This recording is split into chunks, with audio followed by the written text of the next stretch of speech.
Hey, how's it going? It's Grant with the Garden of Eater. And Shelby. And today we're going to talk about moving tanks, anything from moving your tank off the counter onto that new rack you just got done building, or from moving your tank over 1,000 miles away, whether it's fully escaped or just has a few little shrimp in it. I'm going to cover the best ways, the most efficient ways, and the less risky ways, most importantly. So there's several different things that I got to cover in tonight's stream. We'll be giving away a new product that we just posted on the website, as well as talking about what we've got going on. Why is this the discussion of topic for tonight? Well, we're about to move 54 fully established 10-gallon tanks, 6 20-gallon tanks, and then like 9 other oddball tanks. They're all bookshelf tanks that just barely fit on the metal racks, but basically going through the house going through the house and making things a little bit more compact. We're trying to fit 500 aquariums in the house. Currently we're sitting about 390 aquariums. We just finished building a stand in Jaden's room that'll it'll hold 20 10-gallon tanks. And then we already have a stand inside Jaden's room that holds 36 10-gallon aquariums. So in all, there will be at least 56 aquariums in his room. We also have plans to build a really neat axolotl tank. And then the racks that we are breaking down and moving the metal racks out of the house, might put them in the garage and use them there. Or might build something in the garage. Still haven't decided on that, quite frankly. But the tank by our front door, we could fit in another 30 aquariums there. And then the bedroom, we'll have at least 72 aquariums in the bedroom. I think last week we talked about it, and we had 60 aquariums possibly going in there. Now it'll be at least 72. Shelby has even volunteered for the TV to be mounted in just a weird place, and it'll make us fit like an extra 20 plus aquariums. So like 92 aquariums in our bedroom. And once upon a time, Shelby had a rule: no aquariums in the bedroom. And these ones will all be hers. They'll all be fish aquariums. I didn't say no. I didn't want a giant rack. I figured a few here and there, not a whole rack system. And racks on racks on racks. One rack was okay, and then it was a deal for 2 racks. It just got a little out of hand. I want some sort of normalcy in our life. I gave that up. Clearly. But is Richard talking about something I don't know? Your mud skippers are doing good. Are you getting mud skippers for Richard for me? No, Richard asked us if we wanted mud skippers. This is how bad your memory is. You already said yes to Richard bringing up his mud skippers. So did I? Yes. I already forgot. I've been wanting to do a mud skipper tank in our bathroom. Yes. Breach the bathroom that way. That sounded awful too. That was it. Sorry, I already forgot. I'm so excited. Yeah. Again.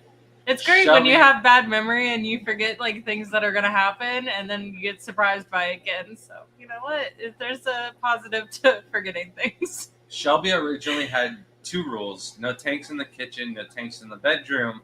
And then we both kind of agreed that we just shouldn't have any tanks in the bathroom.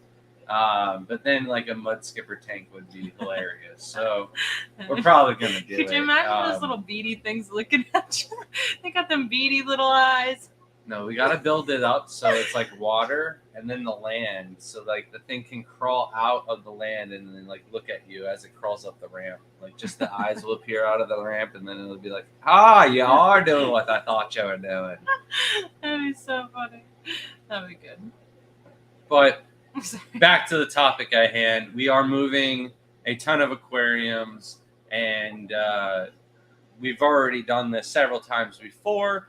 A lot of the tanks on the new rack that we just built that holds the tanks behind us, all the tanks on this side are brand new, snail free. However, all of the tanks on the other side, except for 9, 36 10-gallon tanks came from Jaden's room. So we had already basically moved tanks all out of his room.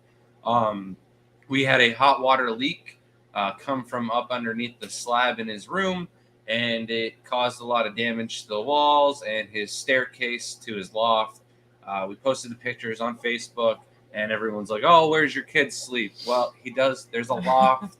There's room for him to sleep up there. It's pretty cozy. So he's loving it. Yeah. Trust me, we're going to make it worth it. I see a TV on the ceiling coming.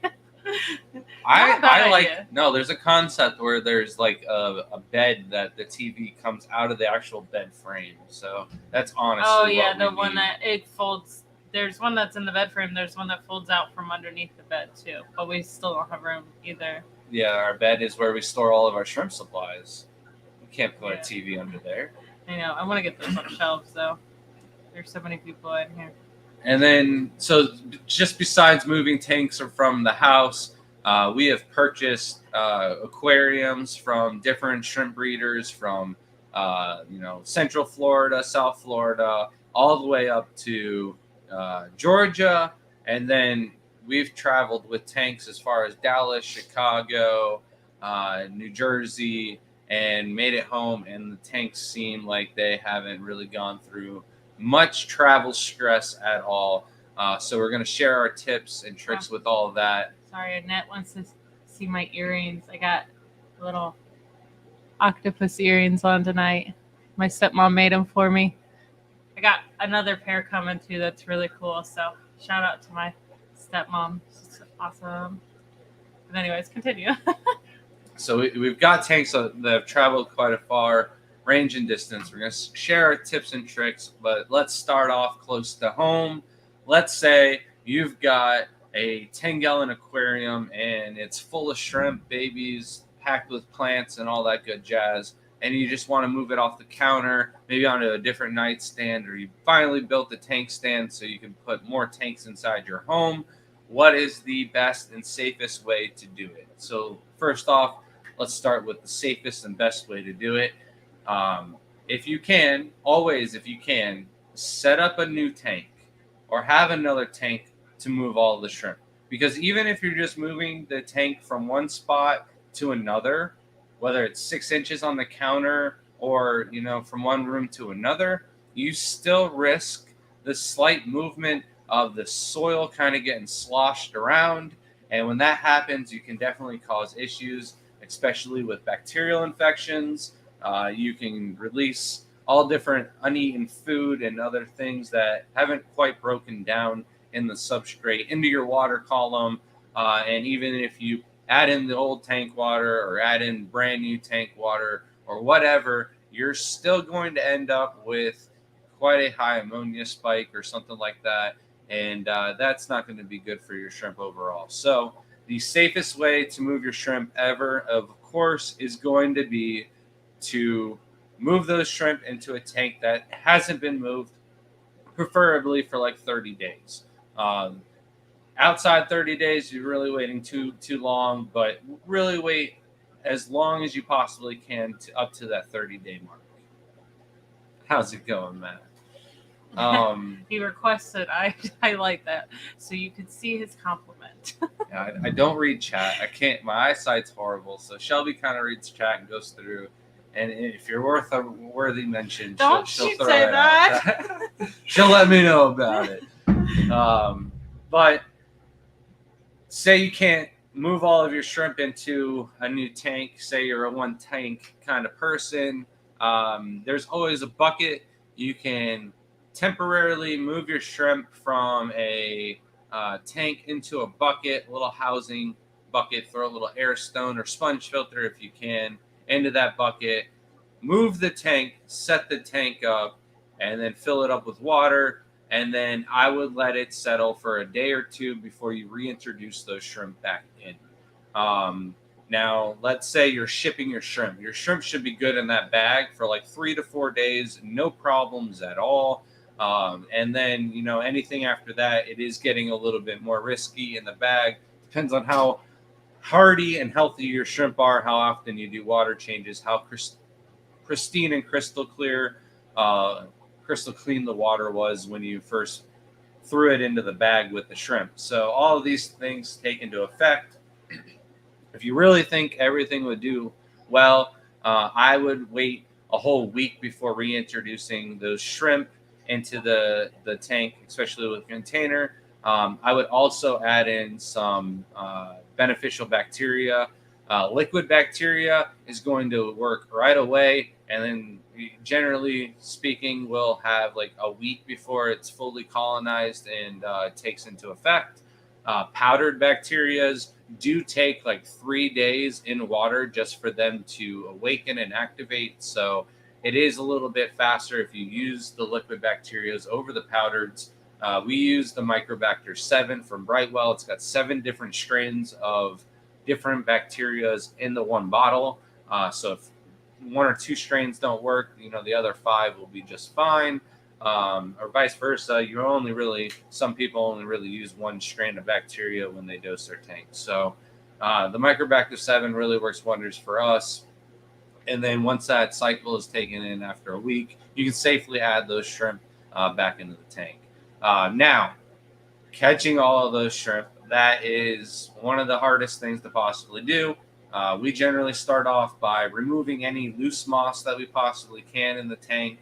And then from there, we'll catch as many shrimp that come out to the food as possible. Maybe leave that piece of food in there for a whole day. The next morning, wake up, catch any leftover shrimp that are on that piece of food.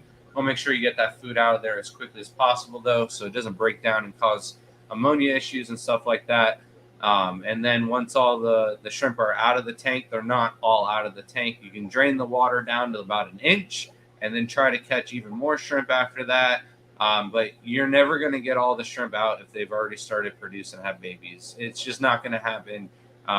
Even like waiting 3 weeks with 1 inch of water on the floor with no plants, nothing in the tank whatsoever, we still had 6 or 7 stardust survive and almost no water through winter in the garage on the floor. And we're doing just fine once we filled up the tank with water.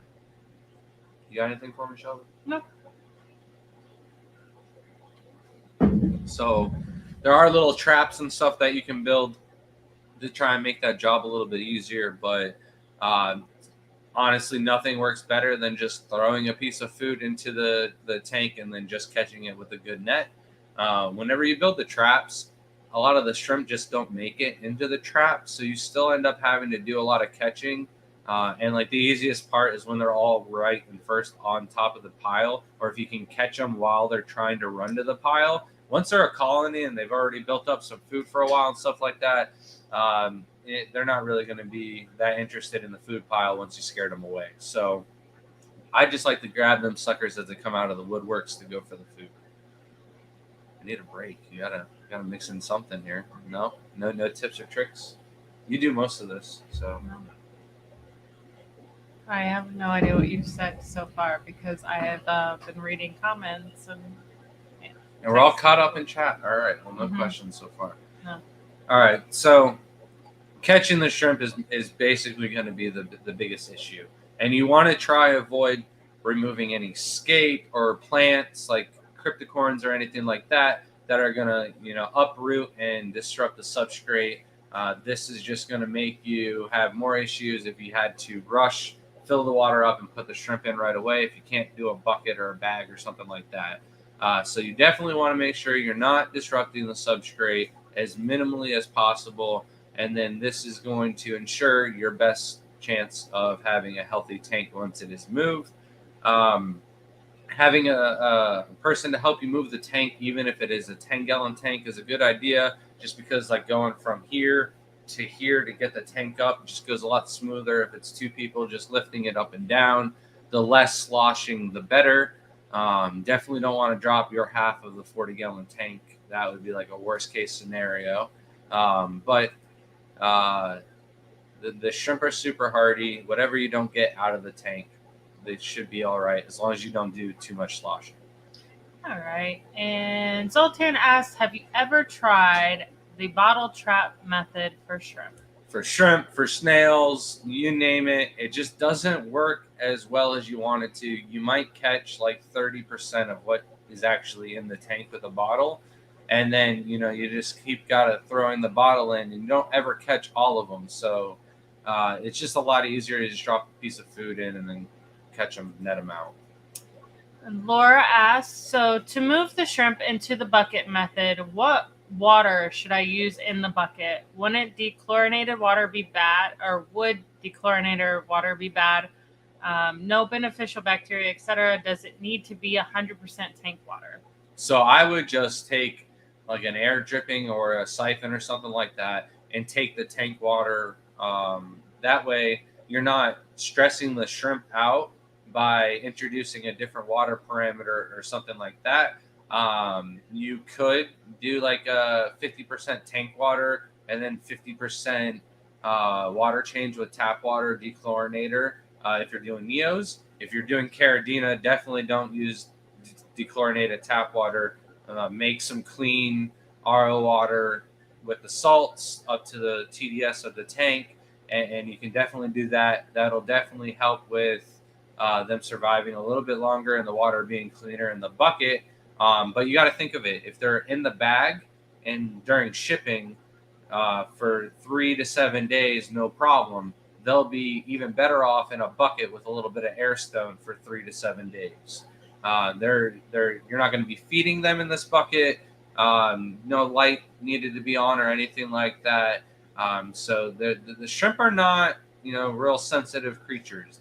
A lot of them can handle a lot more thrashings than you think. The highest grade quality shrimp get shipped all over the country to the shrimp contests where they get put into a tank that hasn't been cycled or anything like that. They're normally in these tanks for 3 to 5 days, and then they get shipped back to the home, and very, very low death rate throughout that entire process. So if these are your actual homebred shrimp and they're not being traveled across the United States going thousands of miles or whatever it is, they're even better off just going from the tank to the bucket right next to it. So DD said, I tried to empty a 40-gallon heavily planted for shrimp. Took me forever, so many little babies.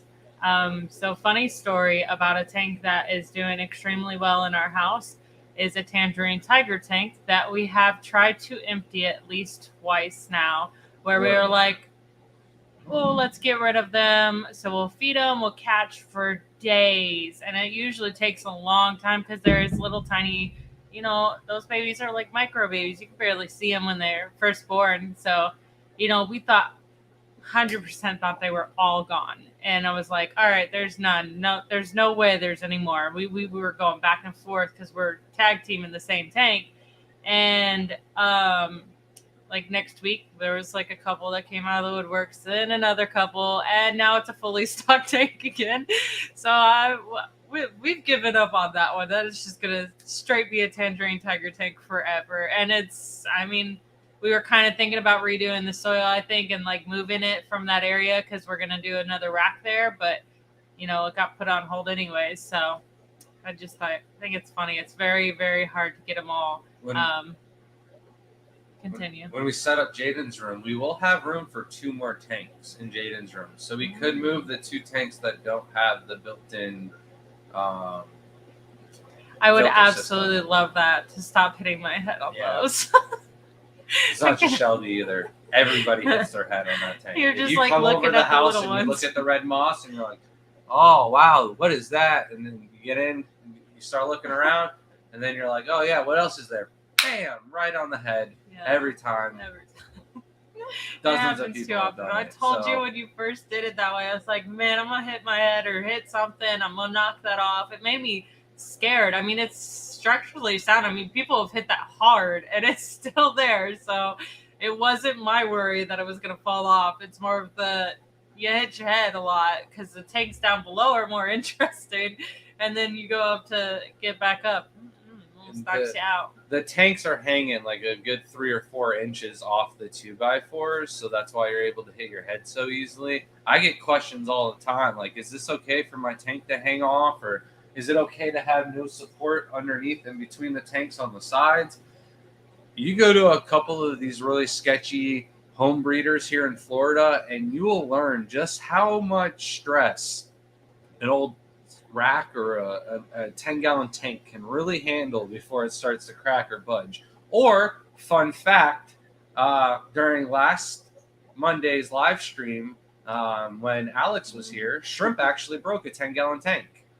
Shrimp, our dog, is a 140 plus pound Dogos Argentinos mix. And yeah, I put a chair there thinking, all right, that'll stop him from busting through and saying hi to Alex while he's on stream. Well, he just moved the tank a little bit too hard and it cracked. But it was probably the chair hitting the tank, not him hitting the tank or pushing on it. So, but hey, it's not leaking. It's still good. We're good, right? It's cracked. No, you can actually see the shrimp on the other side of the crack are like picking at it. Like, I'm trying to escape, not knowing it's going to be death on the other side. I'm going to have to take care of that tank before we go to Aquashella. If I don't, when we go, the whole tank will be on the floor. Yeah. And poor Dante will be we'll just have to move. Dude, I think this is, I don't know what happened. I'll be like, yeah, I knew about that. And be like, what? You just left me with that? I can't do that. Rob said you guys are close to 5K subs. I know, we're excited. Hopefully we get to we're trying to do a giveaway when that happens. It is a slow climb, so we're trying to wait till it's a little bit closer to announce it. But if we do hit 5K subs before a Monday giveaway, that means the following Monday will be a 5K sub giveaway. We're with less than 50, so. Yeah. Jeff Kane said, Shelby, are you currently working with pygmy sunfish, or do you have plans to? So I do have pygmy sunfish. I have pygmy sunfish. They're not yours. Okay, Grant caught some of them. I caught some of them. Just kidding. They're and hers. Now we're arguing about who's got who. She's taking the tanks in the garage, so they're hers. Yeah, I don't want to claim them anymore. I have 2. It's getting too hot in there. At least the 2 in here are mine? I've been feeding those. That's why there's so much algae in the tank. I'm just kidding. We're both feeding it. That's the problem. So we've got several different plans for Jaden's room alone. We're going to be moving in all of the tanks already set up. And just to do that alone, we've got a little sale going on the website. It is any shrimp that are in those tanks. We're having a little moving sale. So we are, taking a few dollars off of those shrimp. I'm also throwing in extras. So if you guys order one of those shrimp off the website, you will be getting more than regular on the extra side. So I cannot possibly take all of the shrimp out of all of the tanks that we're going to be moving. I can't put them all in individual buckets, and I can't put them all into individual bags in a timely manner and get everything moved and whatnot. It's just not feasible for all of the 56 aquariums that we're going to be moving. So what we're going to be doing instead is thinning out the colonies. All of these tanks right here have no shrimp in them. All of these tanks some of them, I think this tank has fish in it still. Some of these tanks have fish in them. And then we'll be moving as many of the shrimp, like the higher qualities, to thin out the colonies as much as possible. But like I mentioned, I won't be able to catch all the babies.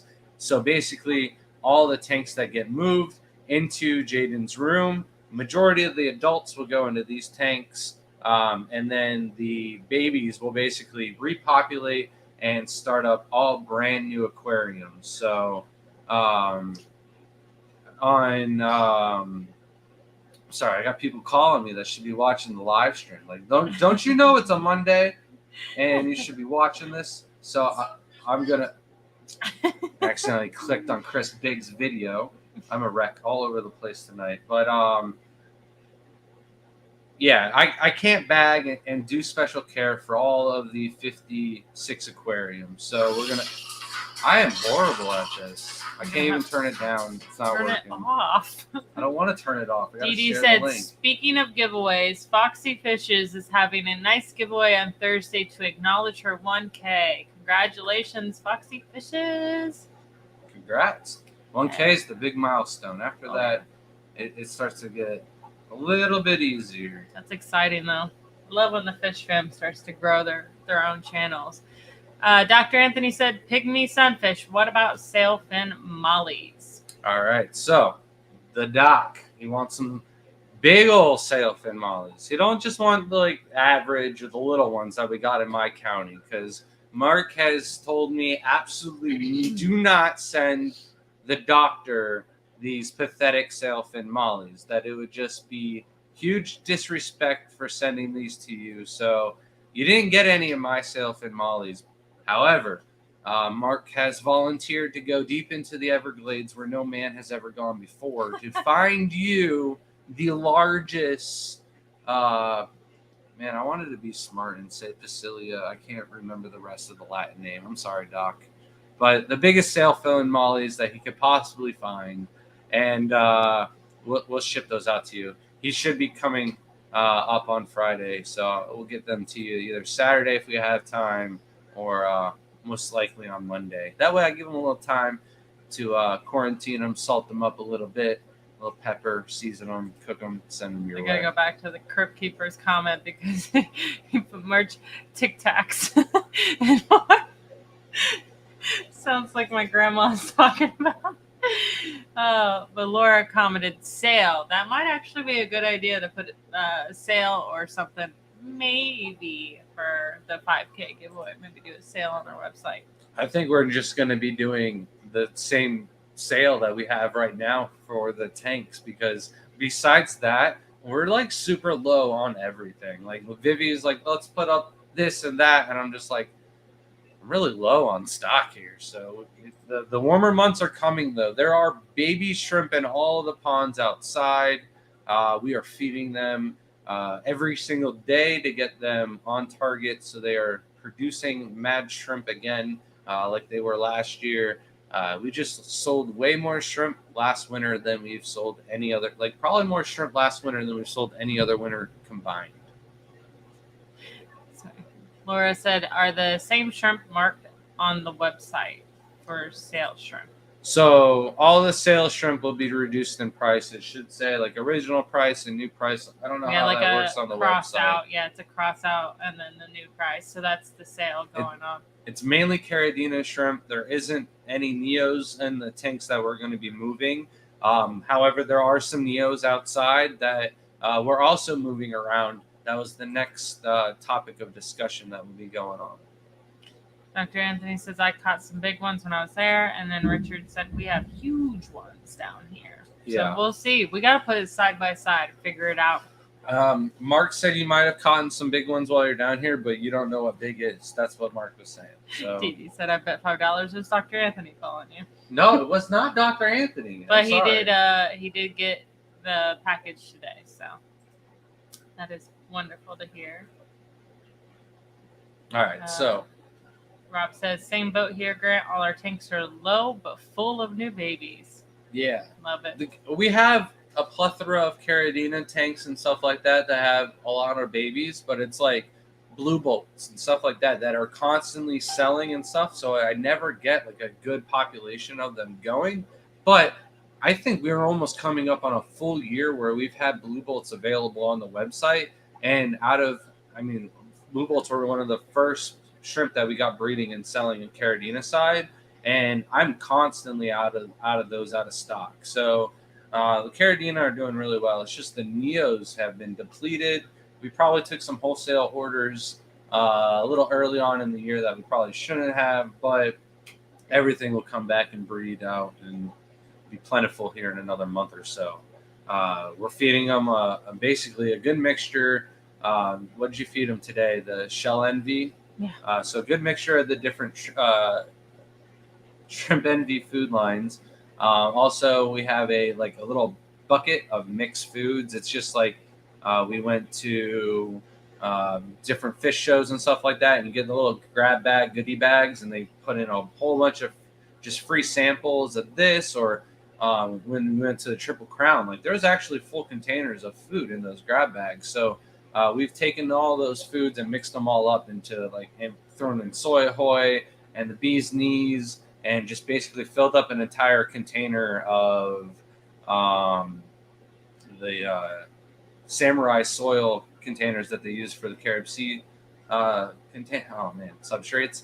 And it smells like good steak seasoning because of the Bug Pro and the bee's knees. But it's just a mixture, like a gumbo of all different types of foods going on. So breaks up all throughout the ponds and should get in some great size on the ponds. But the shrimp envy food's good if we want to figure out how many shrimp are in the ponds, or on a Monday like today, it's really easy to catch all the shrimp. They come out for the shrimp envy. He says try to mark moving sail next to the shrimp that need to be thinned out. We'll have to figure something out like that. I'm lucky to figure anything out on the website. It took me forever to learn out how to make a drop down. The trick is, if it's on sale and it's on the website, those are the shrimp that we throw in a little extra. Usually, generally speaking, for every 5 shrimp, we throw in an extra shrimp. So if they're marked on sale, we throw in a few more extra on top of that. So. All right. So we talked about moving all of these tanks. We're going to thin them out as much as possible, sell them, and then move what we don't sell into these tanks. And then basically it's drain the tanks down 90%, leave a little bit of water in there, move them as easily as I can without sloshing them.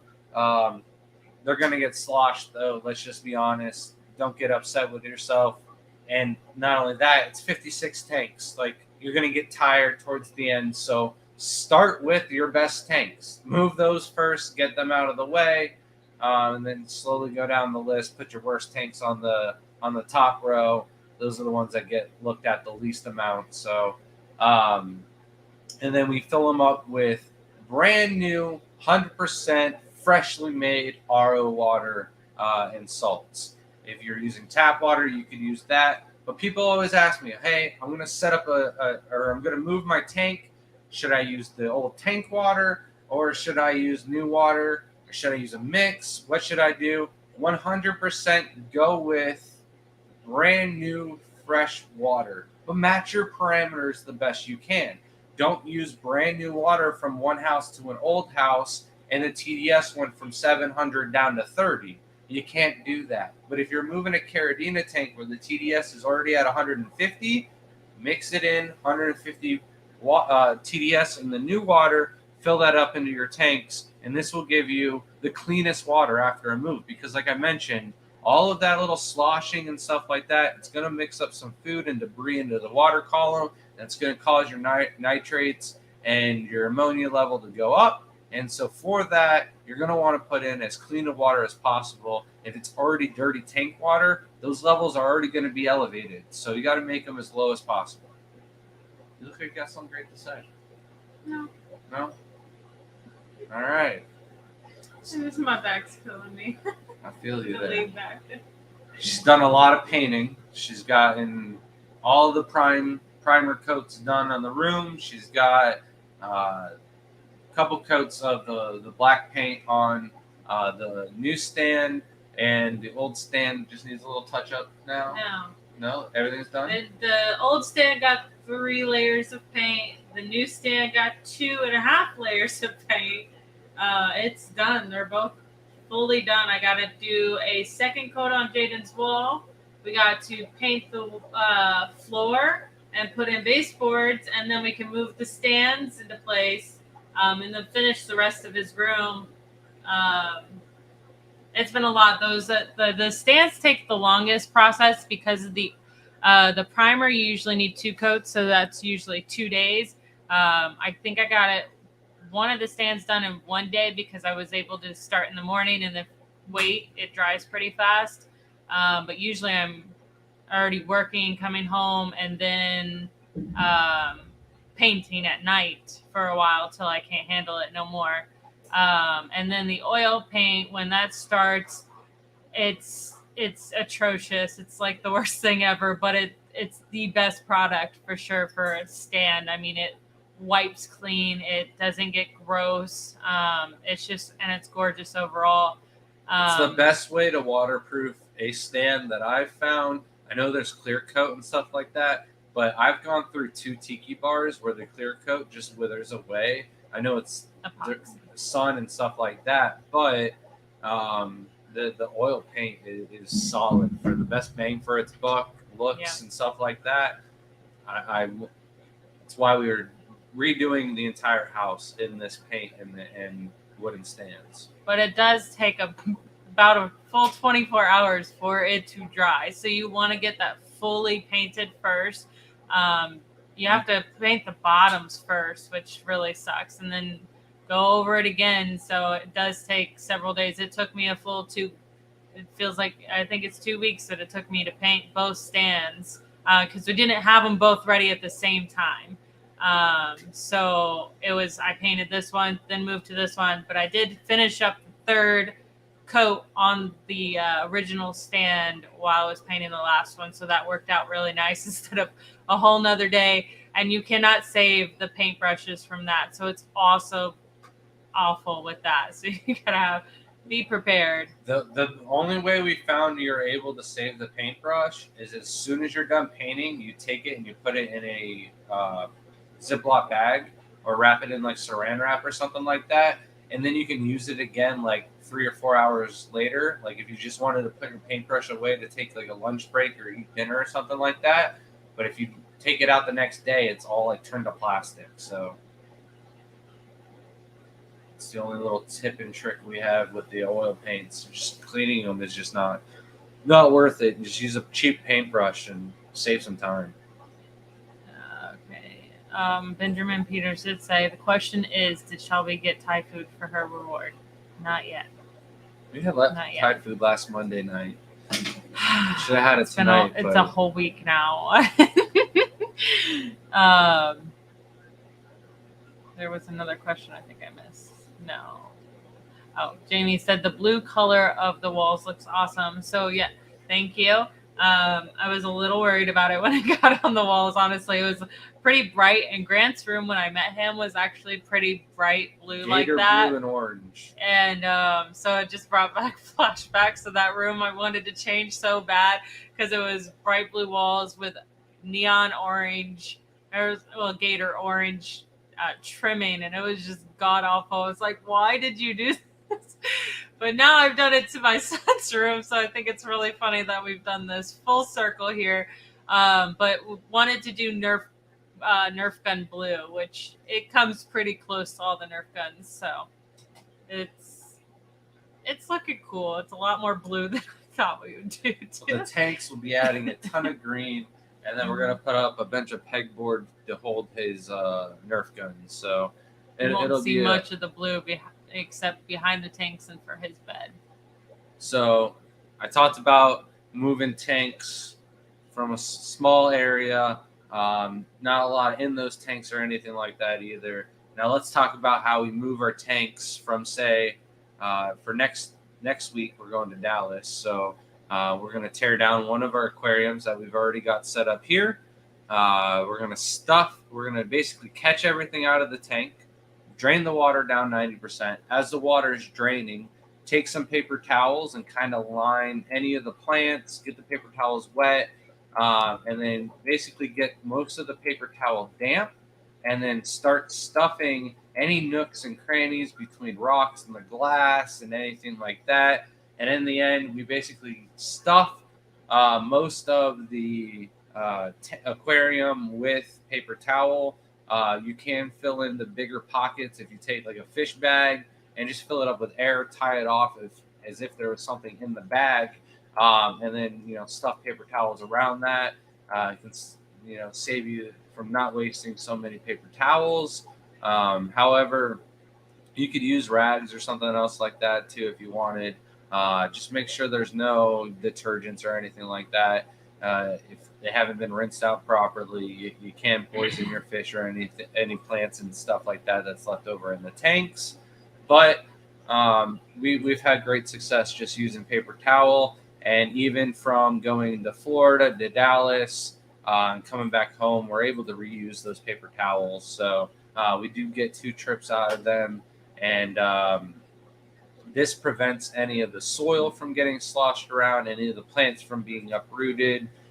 We even have that really sketchy Dragonstone tank where everyone's like, oh, how did you put it all together? And I'm like, well, they're just one's leaning on another. If you made some type of domino effect, they'd all just fall over if the sand wasn't there to prevent that from happening. So If the sand shifts at all, the entire tank moves. So just putting the paper towels in and layering it up the best we can really prevents any of the substrate from shifting at all. So you also can't drive like a complete maniac. It's super hard for me not to do that. I just slam on the brakes a lot. So it's, I don't know, one of those things that's hard to avoid, but the paper towels helps quite a bit. Also, try to remember, like, taking off. Unless you're me, you're not going to have that big of a lead foot, so you can take it easy on taking off. So when the car takes off, the whole tank is going to slide one way. Well, takeoff isn't going to be that bad as if some old lady pulls out in front of you on the highway doing 70 miles an hour. So you got to think that quick brake, all the tank's going to shift one way. So if it is sloped and slanted, you probably want to have it so the back half of the slope is at the front of the car. So when everything gets shifts, it just kind of rides that slope already, and you're not going to have anything, get compiled or out of place. So I'm not going to bring this comment up, but we're going to refer to it as Bog Watcher. It says, what's this I keep hearing about bog water, bog shrimp? I didn't know shrimp can live in bog water. I wonder what, water it is. Not from botanicals, okay? You've got to use just oil, and the bog water is a lot cleaner. That's all. Why would you even bring that up? Because people are interested. It does work. How are you hearing about this? I've told too many people too many stories now. Yeah, probably. I think you said it on the stream before. I think it was dinner at Louisiana. That's why. I don't think I've said that on stream. No, you said it a lot. No. Matt, I would use the tool if I could find it. Maybe send me a link. I could not find it on the website, so maybe make that a little bit easier for me. We're old, Matt. No, I am not old. I just went through the whole thing. I even typed it in the search bar hoping that would work, and I could not figure it out. I'm getting to that point where I'm going to start slaying the slot machines. That might work too. This paint is just awful. It is so hard to work with. What were you wrapping in saran wrap? Oil paintbrush. Oh, I said that, didn't I? I've tried to put a couple of ways, like I did do the saran wrap one time, but it doesn't, like, overnight. Even if you like seal it up 100% in a Ziploc baggie, it still like just turns to a plastic. It's so weird. It doesn't dry. It sticks. It gets too sticky. So then the brush doesn't want to move at all, and I just don't know why. And then obviously it's like a waterproof paint, so water does nothing to clean it. You have to use mineral spirits to clean it up. It would make a great hair gel though for like a gothic Halloween costume. It would or something never like come that. out. If you wanted to shave your head. Or just don't want to keep putting in hair gel every day. Oh man, Guppy Beast just moved 6 tins and a 40-gallon onto his new rack. Hold 16 tins instead. Nice. That's a big difference. 6 to 16. It's a great upgrade. I wish we could do those kind of upgrades here. There's just not that much room. We're working with inches here. We're making inches into move 56. Tank. No. But it needs to be done. We got to a point early on in the beginning where we needed a lot of tanks really fast, and Home Depot was selling the 72-inch aquarium stands on clearance for $75 a pop. So it was the no-brainer idea at the time. It worked great, but it's just when you have all of these really nice home-built quality stands, and then there's a metal one there that's just like it's got plywood showing, and it's kind of almost rusting in places, and it's not holding enough tanks is the actual answer. So we gotta get rid of them. Dr. Anthony says, "Did I hear giveaway?" Yes, we'll have something to give away, but before we give it away, you'll have to hear about my usark.org conversations. Spiel. Yeah. Welcome in, Patrick, Jean LeBlanc Hardy. That is a long name. Says I got from you to a few months. Oh, the shrimps I got from you To a few months ago is the best. A1. Thank you. I'm glad you are happy with your shrimp. Always nice to hear. A happy customer satisfied with their shrimp. And then back to the topic, we have the shrimp ponds outside. We're doing an updated video, but let's just say a lot of them have made their way back here behind the couch. And we just took it very, very slow and acclimated probably over 1,000 shrimp into like 4 tanks. So heavily dense 10-gallon aquariums with a lot of Neocaridina shrimp. Mark and myself, we went out into the greenhouse at nighttime with flashlights, and we're able to gather up all of the shrimp. First of all, nighttime with a flashlight, it's a lot easier to see the shrimp because you're not dealing with glare from the sun during the day. And then on top of that, it's also really hot in Florida. So at nighttime, you turn off the heater a little bit. It was a lot cooler dealing with all the shrimp at nighttime than it was during the day. It is also a lot easier to catch fish during the night. So you ever have to move a bunch of fish or something like that, do it at nighttime. You'll have a lot less difficulty doing that. Abstract Aquarius said, I've always wondered if you could use bags in between tanks and use low expanding foam to hold and cushion the tanks.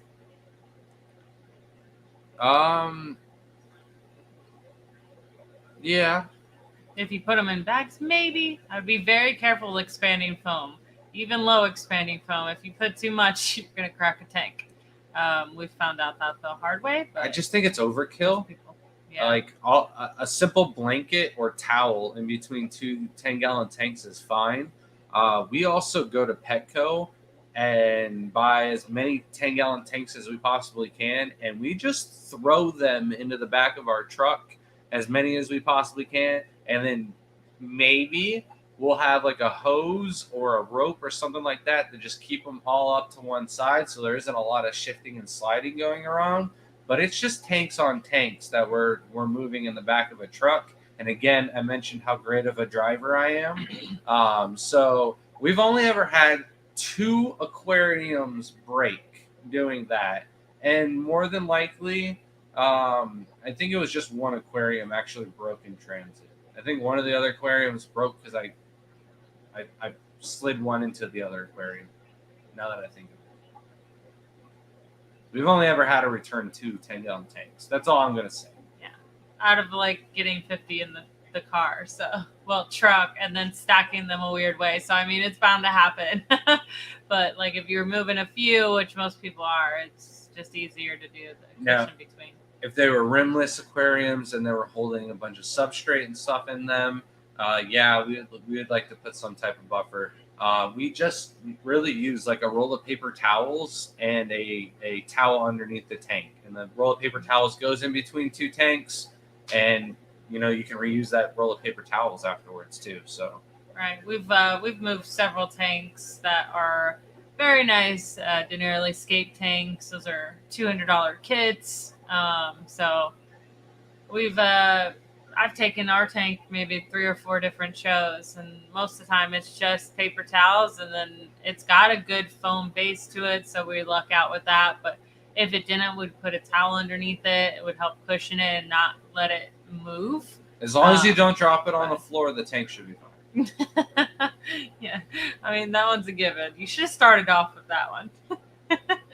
Patty said if 35 is older than me and DD are ancient.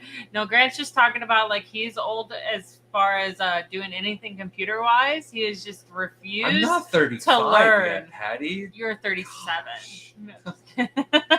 Not even 30. I said I was 32 the other day. I'm like, I'm not even 32 yet. What am I doing? I'm 31. I'll be 32 this year. I don't even know my age, so don't even ask. Coming up on 30.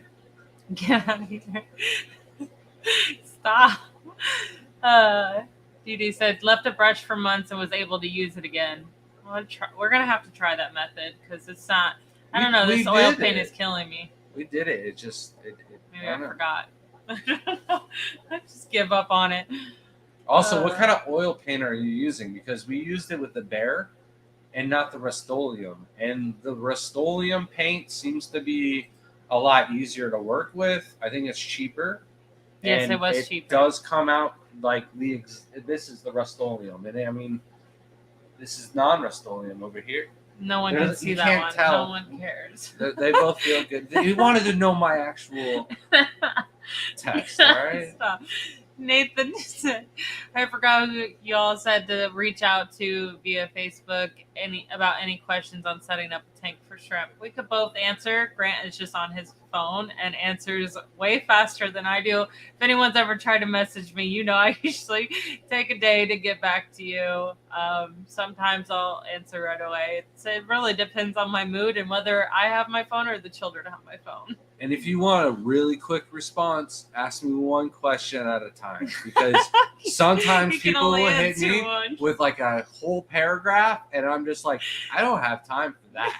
But if you hit me with just one question, I open up my phone, it's just generally quicker for me to answer that one question than it is to like go and read your entire paragraph. So I'll fire off like a question every like 30, 15 minutes or so as I'm going back to my phone. I can't just sit on my phone and talk to people.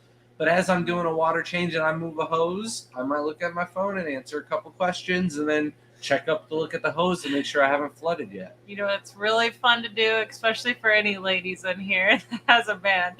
It was a famous video from a while ago, but a man who's asked more than one question will usually only answer one question. And then you have to reference that question again for them to answer it because they'll only answer the one. I've done this several times to Grant. He usually only answers the one, so I'll have to re-ask it. So I'm telling you, ladies, it's the funniest thing to do all the time. Ask him 3 questions, they'll only answer one. I'll only answer the one that needs to be answered, if that's the case. No, it's just like you skim over it and you're just like, I'm done with this. I'm only going to answer. It's too much. It's hilarious. It happens a lot. It's not just you. It's many people. It's probably women that do it too. It's just it was a woman making the video, so she's just gonna make fun of men. So we moved a couple thousand shrimp from outside inside, and like I mentioned, I just did it slowly. I probably did it over 2 hours, and basically we just drip acclimated. But also, I think a thing to note is while I was drip acclimating, mainly because I was trying to make sure that there was absolutely zero chance of any snails making it in, I was constantly like swapping out as much of the water as I possibly could as I was dripping them after 1 hour. And I don't know if that just flushed them out. LRB has talked several times about just washing and flushing out the fish before quarantine and having a lot of success with that. So I don't know if it was that, but I've never moved so many shrimp into a 10-gallon tank before and not had any issues. So if you're interested in orange Rileys or Rillies, we will be having orange Rillicoles at least on the sale on the website here in the near future. One of those shrimp that have been outside for ages, and it's just so hard for me to stay on top of culling and stuff like that, was the orange Rillies. So I finally moved them from outside inside after like saying I was going to do it for 2 years now. So just want to pat myself on the back for that. It was well deserved. Laura said, just browsing the site, and Tangerine Tiger still have a text blurb that says Black Friday, that shrimp might be small due to Black Friday orders. I don't. It's because we still aren't recovered from the Black Friday sale 3 years ago. We are always like inching on that line. They're back to normal size. Yeah, I think I need to remove that. That was something I added in like 2-3 years ago, and I guess I just forgot to take that off. This is why I don't let you touch the website. But I do like to sell our Tangerine Tigers on the smaller side because I don't know who is going to take them and put them into what type of parameters. Them being the Tangerine Tiger beast tanks as hardy as they are, a lot of people are like, oh, I can just take these and throw them right into my Neocaridina parameters. And then being a little bit smaller helps them out and gives them a little bit higher chance, less risky. Is Crypt Keeper here tonight, or did you fall asleep again? He's here. Whew, 2 weeks in a row would have been bad, Crypt Keeper. I would have had to find a new Crypt Keeper. No, I'm just kidding. You're irreplaceable, man. So the question is, Nano said, wait, why is it easier to move fish at night? Because it's supposed to be sleep time for them? So it's easier to catch them. And I don't know why, but they're just less alert and they can't see you coming. I think that's the reason why. Don't turn the lights on. You can use like a small little flashlight, but during the day, I cannot catch guppies barehanded out of my tanks with ease. But you could go to my turtle pond at nighttime and just like scoop out a little guppy out of your hand, and it'll just be kind of calm in your hand. It'll be like, what is going on? I don't think it's sleeping, so it's not being like, is this just a dream? What's going on? No, it's not doing that. But for whatever reason, they're just not as frisky at nighttime. Don't get me wrong. If you spook them and you miss that first scoop, maybe they're going to be a little frantic and out of line of sight and not as able to catch. But don't miss that first shot. It just makes that first shot a lot easier at nighttime because they can't see you coming. Mark also swears by like the white nets are the worst thing to catch a fish with, that they can just see them coming from a mile away. So even the white net at nighttime was a little hard to do collecting in our own swimming pool. There's a plethora of different fish now in our swimming pool, so we were just messing around. But Mark was always like, of course you got this white net, you can't catch nothing. So use a dark net at nighttime, they can't see you coming. That's kind of the theory around that. Patrick, we will eventually have some wild least killies fish for a little bit for sale until I get them breeding, but it will be in a little bit from now. We do have the golden least killies. That might change. I want to get our commercial fishing license, and then we would quarantine for like 2 weeks and then offer them available. That's what I just said. I thought you said breeding. As I said, we'll offer wild ones until I get them breeding. I'm so sorry. You don't listen. I'm so sorry. He thinks that I'm the problem. You don't listen to me, so I don't listen to you. It's only right. You're right. Oh. And the forklift tank and the travel tank. Sorry, I'm reading. I'm really slow at reading. You're good. I don't have anything really to talk upon moving tanks or anything else like that. I think I've covered just about everything from big tanks to small tanks. Oh, if you're moving a really big tank, get those little suction cups. Those things make it day and night on moving tanks, and you're not going to get pinched fingers or broken fingers or lose a finger would be the worst case scenario, right? Brandon asked, did you ever find out what minerals Aquaterra releases? No, and I messaged Brian, and he said mostly calcium. So I don't know what kind of minerals exactly, but I do know Brandon has been going through, or not Brandon, Brian has been going through a bit of a stomach bug. So once he recuperates from that, I will try and figure that out for you.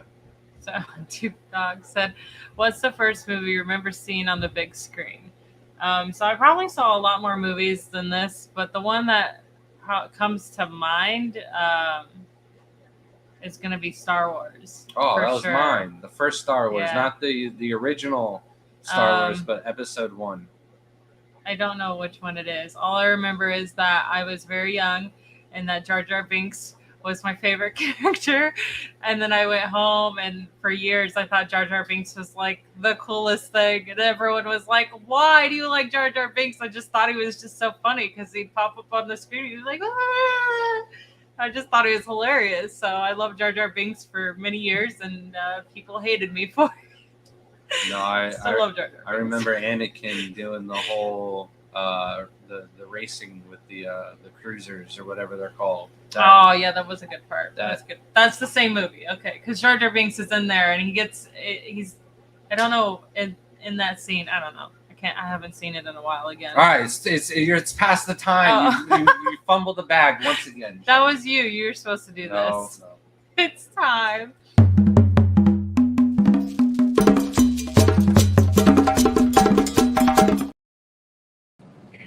Hey, how you doing? Hey guys. What's up, Tim? How are you doing this week? Good. So I did post a I question. see soil in the tanks. Nice. I'm sorry. What's that?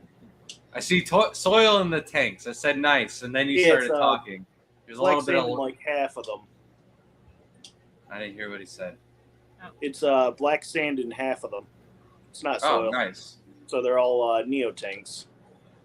But I do have some shrimp in a couple of them now too. Just arrived this morning. Oh, nice. So I'll be doing a unboxing video later in the week of that. Right on. So hit me with a question. Yep. Were you able to find it, pin it on the screen, Shelby? Is this it? It is. So I found a somewhat decent deal on Facebook Marketplace for some used tanks. And I wanted to know what types of things we should be looking out for if we want to use them for shrimp.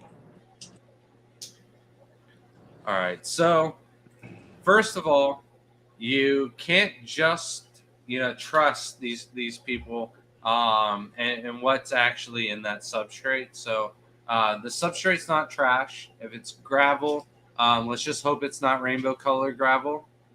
Is it black? Yeah, at it least is black. natural covered. It is black. All right. So you don't know what could be lying underneath that substrate. You don't know if their kid threw a car into that tank and something happened. Once upon a time, I had a whole shrimp wipe out, all the shrimp dead. Couldn't figure out what was wrong. I go to tear down the tank and pull it apart. Well, right behind the sponge filter was a rusted old Hot Wheels car. So there could be one of those underneath the substrate or tucked away. There could be a couple pennies underneath the substrate. You don't really know, right? So just to be 100%, comfortable with, using it as a shrimp tank, I would take the gravel, wash it out, sift it out, just to make sure there isn't anything in that substrate. Then besides that, there could be a bacterial infection. Like, what's the main reason most people sell their old fish tanks? It's because everything inside of it died, right? That's going to be like the main reason why most people get out of the hobby.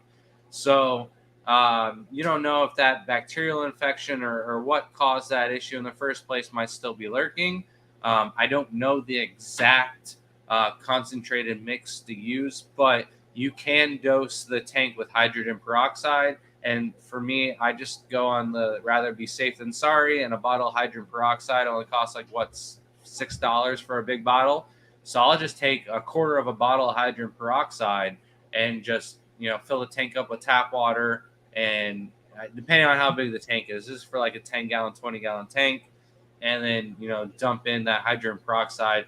The hydrogen peroxide will kill off anything that could be infectious to the shrimp later on.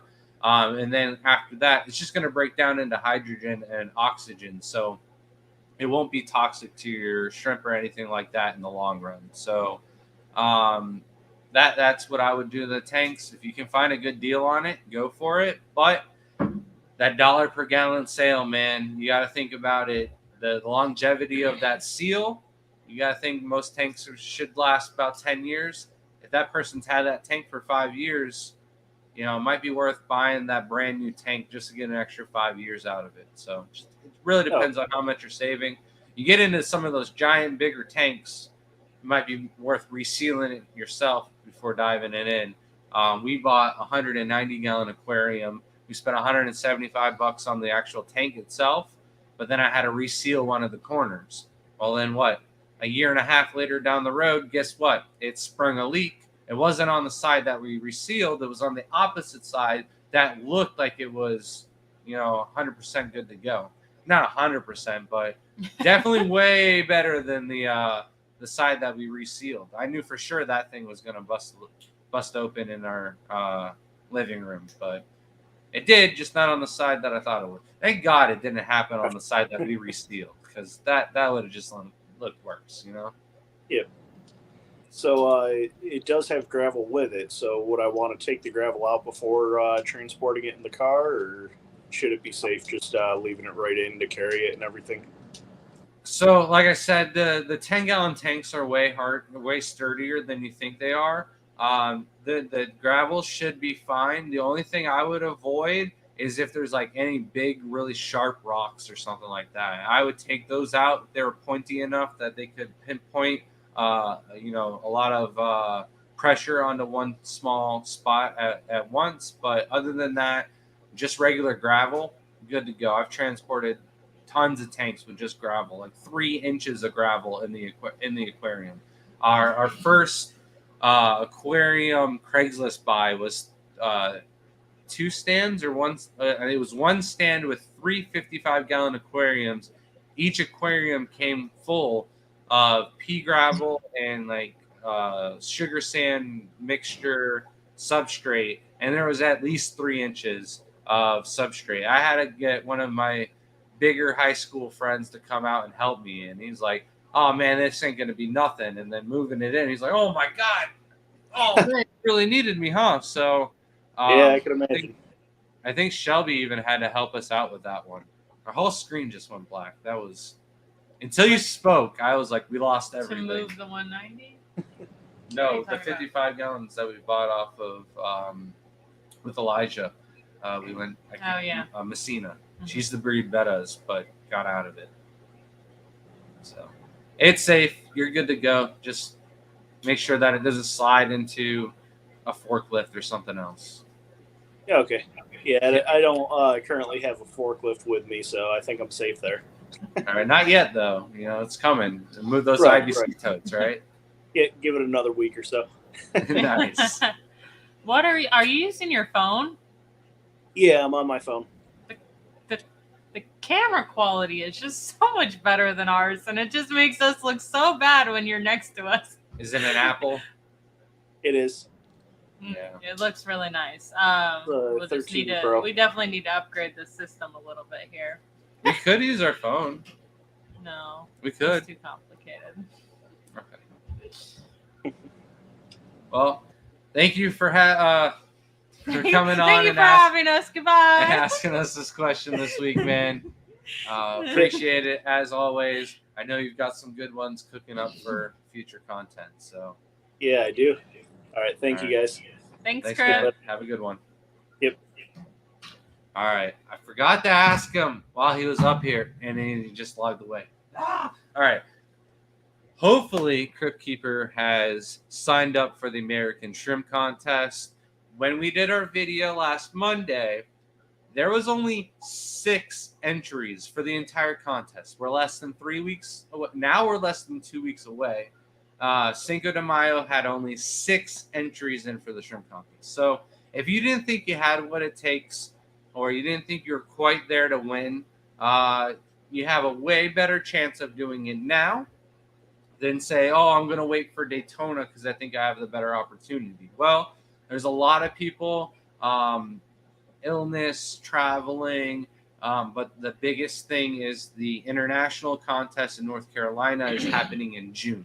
So they're literally less than a month away from one another, and it is kind of risky sending your shrimp from one contest, going into the American Shrimp Contest, and then sending those exact shrimp into the international contest. So I understand if you don't have enough shrimp to enter into both, picking one or the other. A couple breeders have done that, making the international contest. It's more competitive. It is the one you want to win more in. However, the American contest, it's the easier one. It is to get you set up to do the international contest here, to maybe participate in the Dortmund or the SIPS contest overseas. Dortmund's in Germany, SIPS is in China. Both of those are the largest shrimp breeding contests out there. I don't think we've had anyone from the United States place in either one of those. I would definitely like to participate in those myself. Just every time I try to get the logistics to get the shrimp over there, it never really quite works out. So, but my shrimp are more than ready for the international contest. So we don't compete in the American one. So this gives you guys your best possible chance. There is a $250 first place. We've got the plaques already made up. Those are looking great. My boy says he's going to put a new finish on them to make them look even sharper.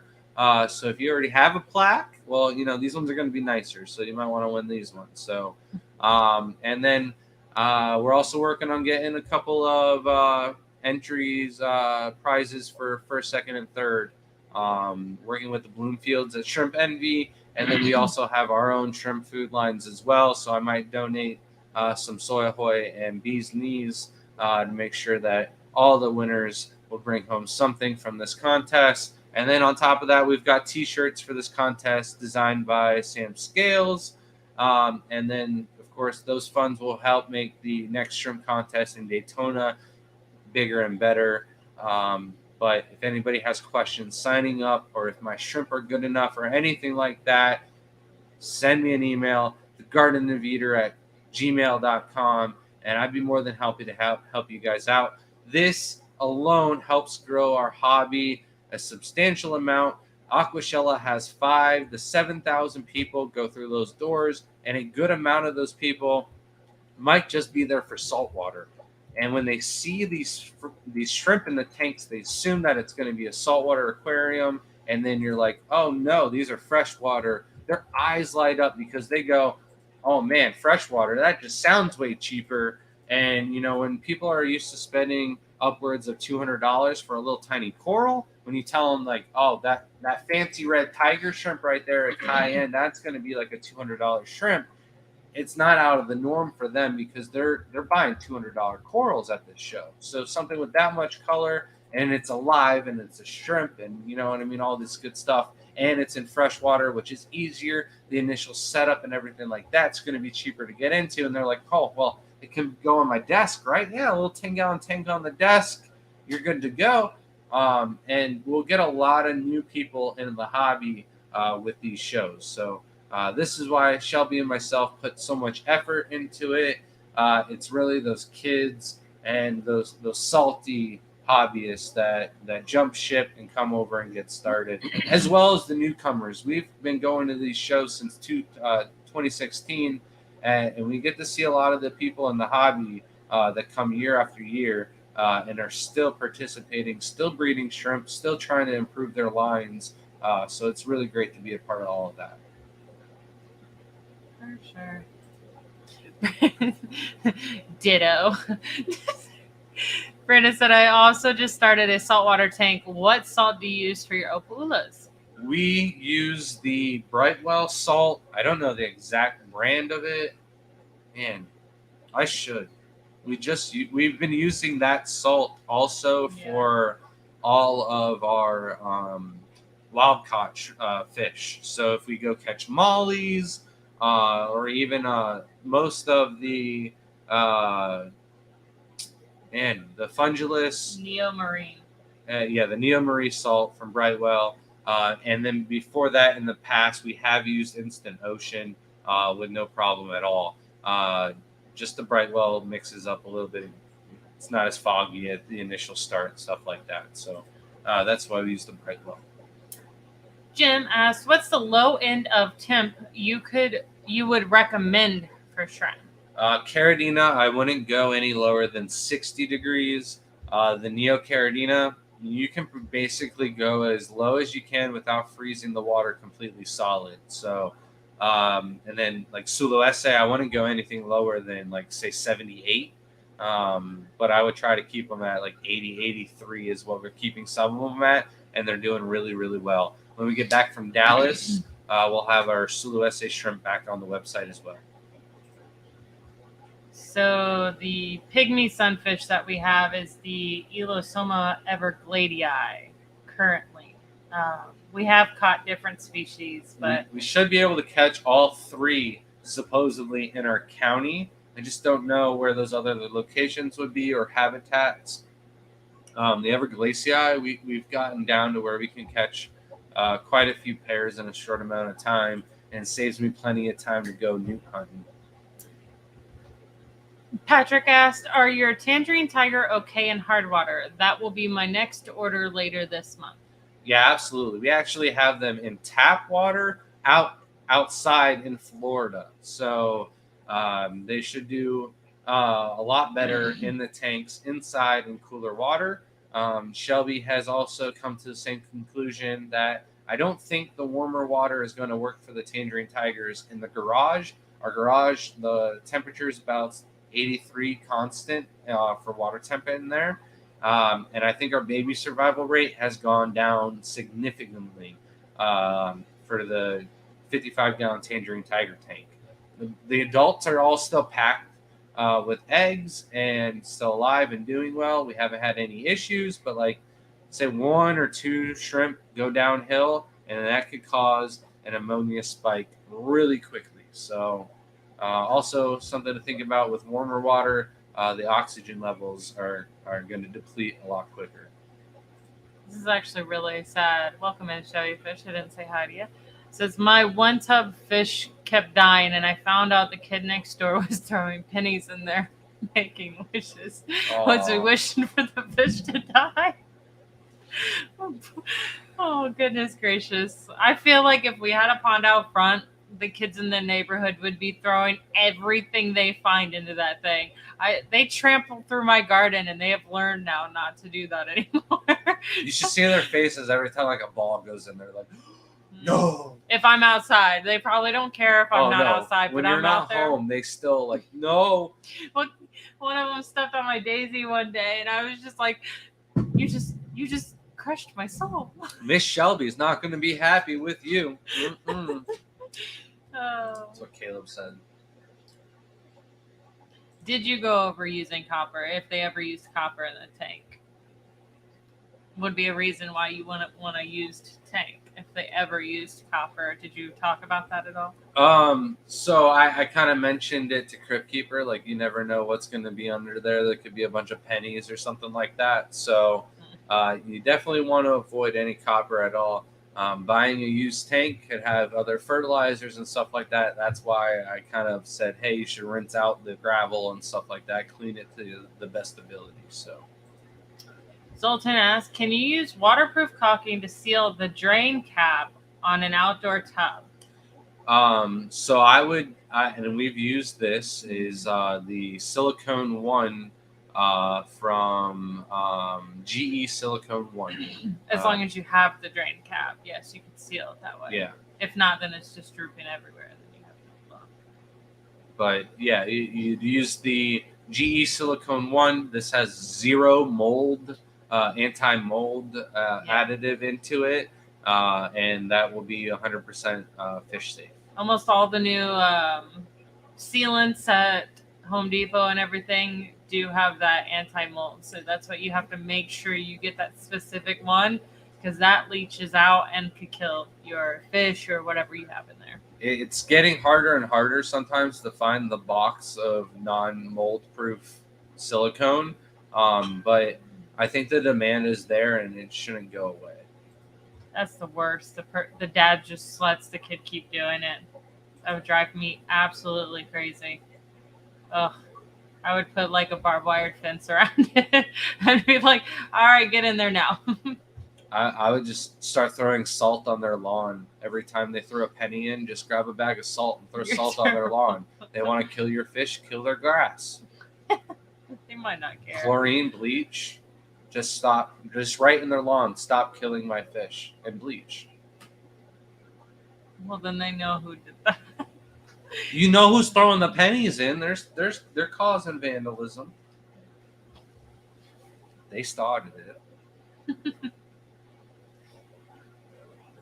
Oh, trash pandas. Oh no. Anyone in chat have a do-it-yourself raccoon-proof lid for round tubs? Flipping trash pandas are my killing. So I don't have a raccoon-proof lid idea for you. However, grow mint. If you have mint growing near the pond, raccoons, mice, there's something else. some type of other vermin does not like the smell of mint. And mint grows really well hydroponically. You can get some mint to grow pretty much immersed, growing out of the pond. If you just set up like a little tiny potted hanging pot or something like that on the side, mint does super well around ponds. Shady Grady says, I just moved a 20 long, completely planted Neo tank and left the shrimp in it. I drained it down to 2 inches of water and filled it with RO water using a dosing pump for 10 hours. Worked great. Yeah, so you could definitely do it. Like I mentioned, we move pretty much all of our aquariums that way in-house. Like I said, there's just less risky ways to do things. So if you can move the shrimp into a different tank, of course, it's going to be a little bit less risky. Say you sloshed or something went wrong during that move of the 20-gallon long, you could have had some issues, but every now and then you get lucky, or you just do it 100% the right way. It takes a lot of skill, but So Benjamin Peters, if you are having yellow back lines on your greens, it's a clear sign that they're usually green jades with the yellow back line. However, we have a line of green emeralds that also have the back line as well to them. So it's really, you got to look at the tone. If the majority of the shrimp are deep dark green, then you have emeralds. If they are lighter green and the culls come out more wild type than usual, then they're green jades. Ever have fresh cherries to attract people to the cherry shrimp at the shows? That'd be funny. Not a bad idea. There usually isn't that many cherry shrimp though in the contest compared to Yeah. everything else. So Yeah, there's Bloody Marys. So that might be a good option. We just start making Bloody Marys for people. that's where the funds from the t-shirts will go. Shady Grady says, spend days watching your past videos to learn everything I need to know to be successful. Well, that's that's an easy way to get on track and have great success with keeping shrimp. There's definitely some other channels out there, but I like to say ours is quick, simple, and efficient, to the point. Except for the live streams. They're all over the place, right? Lars, did you throw the pennies back at the kids' faces and say, they're just kids? Because someone said different. I hollered at their dad, and he said, they're just fish. Throw the pennies. I would just lie and be like, well, the fish are $200 a piece. So are you going to start paying for the fish? They're just fish. Yeah, just $200 fish that you need to pay for now. If you want a receipt, I got you. I'll send you. Just sending PayPal invoices. All right, so let's talk about the little issue at hand that we've got going on in Florida. I, of course, am wearing my USARK.org t-shirt. It's not a .org t-shirt, but it's the United States. Oh, man. I can't remember the abbreviations now. It's killing me. But they are basically all things reptile and aquatic, any kind of pet that you can keep. They are at the front lines defending our rights. Here in Florida, we have a little bit of an issue. We have legislation currently trying to be passed that would put things on a white or black list. Pretty much anything on the blacklist will either be banned or no longer allowed to be imported into Florida. So, out of state, there's still imports going into California and New York, and you'll be able to get these things too. But because Florida can't get it, because they won't have that kind of demand, supply to fill the demand and stuff like that, prices are going to go up on a lot of the fish that we won't be able to import and stuff like that into Florida. So this is going to one way or another impact the hobby across all states, whether it's price or availability.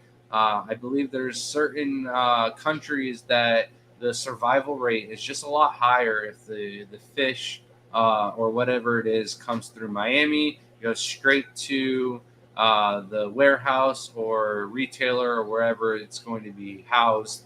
That way it can de-stress and simmer down into its new habitat and stuff like that, to where it'll be sold to its forever home. States like New York gets way too cold in the wintertime, so there's going to be way too many orders have to go through Cali and these other states. So logistics and stuff like that is going to really be thrown off if we're no longer allowed to import a good percentage of the amount of species that we bring into Florida. Currently, their white list only has about 200 species on it. This is going to be mostly like cats, dogs, birds, stuff that you see at Petco, PetSmart, Pet Supermarket, that are already making the industry a lot of money.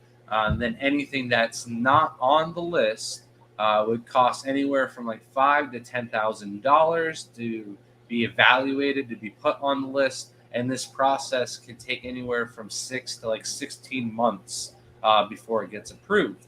And you can be spending $10,000 to get Caridina shrimp approved, and they deny it because Caridina shrimp have the same parameters as this lake or stream does for 6 months out of the year here in Florida. So pretty much anything that can live, survive, and breed in the state of Florida would be put on that blacklist, as long as it's not a native to Florida.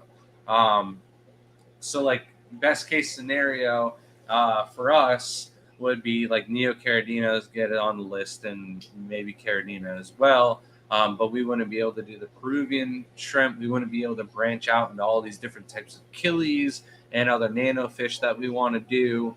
But worst case scenario is they don't even have shrimp on the list at all, and we've got to do nothing but plants and native fish. We would probably have to move state. Earlier on in the year, we talked about moving, and now we're kind of like thinking about putting that decision off until we figure out whether this law is going to go through or not. So if it does go through, it really does make a lot more sense for us to move to like Texas or like Louisiana, Alabama, Georgia, farthest south that we possibly can go. But that's just not really going to be nearly as good as Florida. Florida's got not just the weather, but our family and friends are all down here as well. We do got some great people out in Texas and whatnot, but we got all of our family here. So I found my dream home in Texas, though.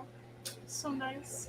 only $750,000, Only. right? Yeah, well out of our budget there. So it's just one of those things that you can reach out to legislation, senators. If you go to usark.org, you can reach out to legislation. You can help sign petitions. You can find out where they're holding these meetings and stuff like that. Especially if you're in Florida, you can attend them. You can attend them online as well if you're out of the state. Voice your point. Write letters to your congressman, your legislation, and try and put a stop to these wherever you can.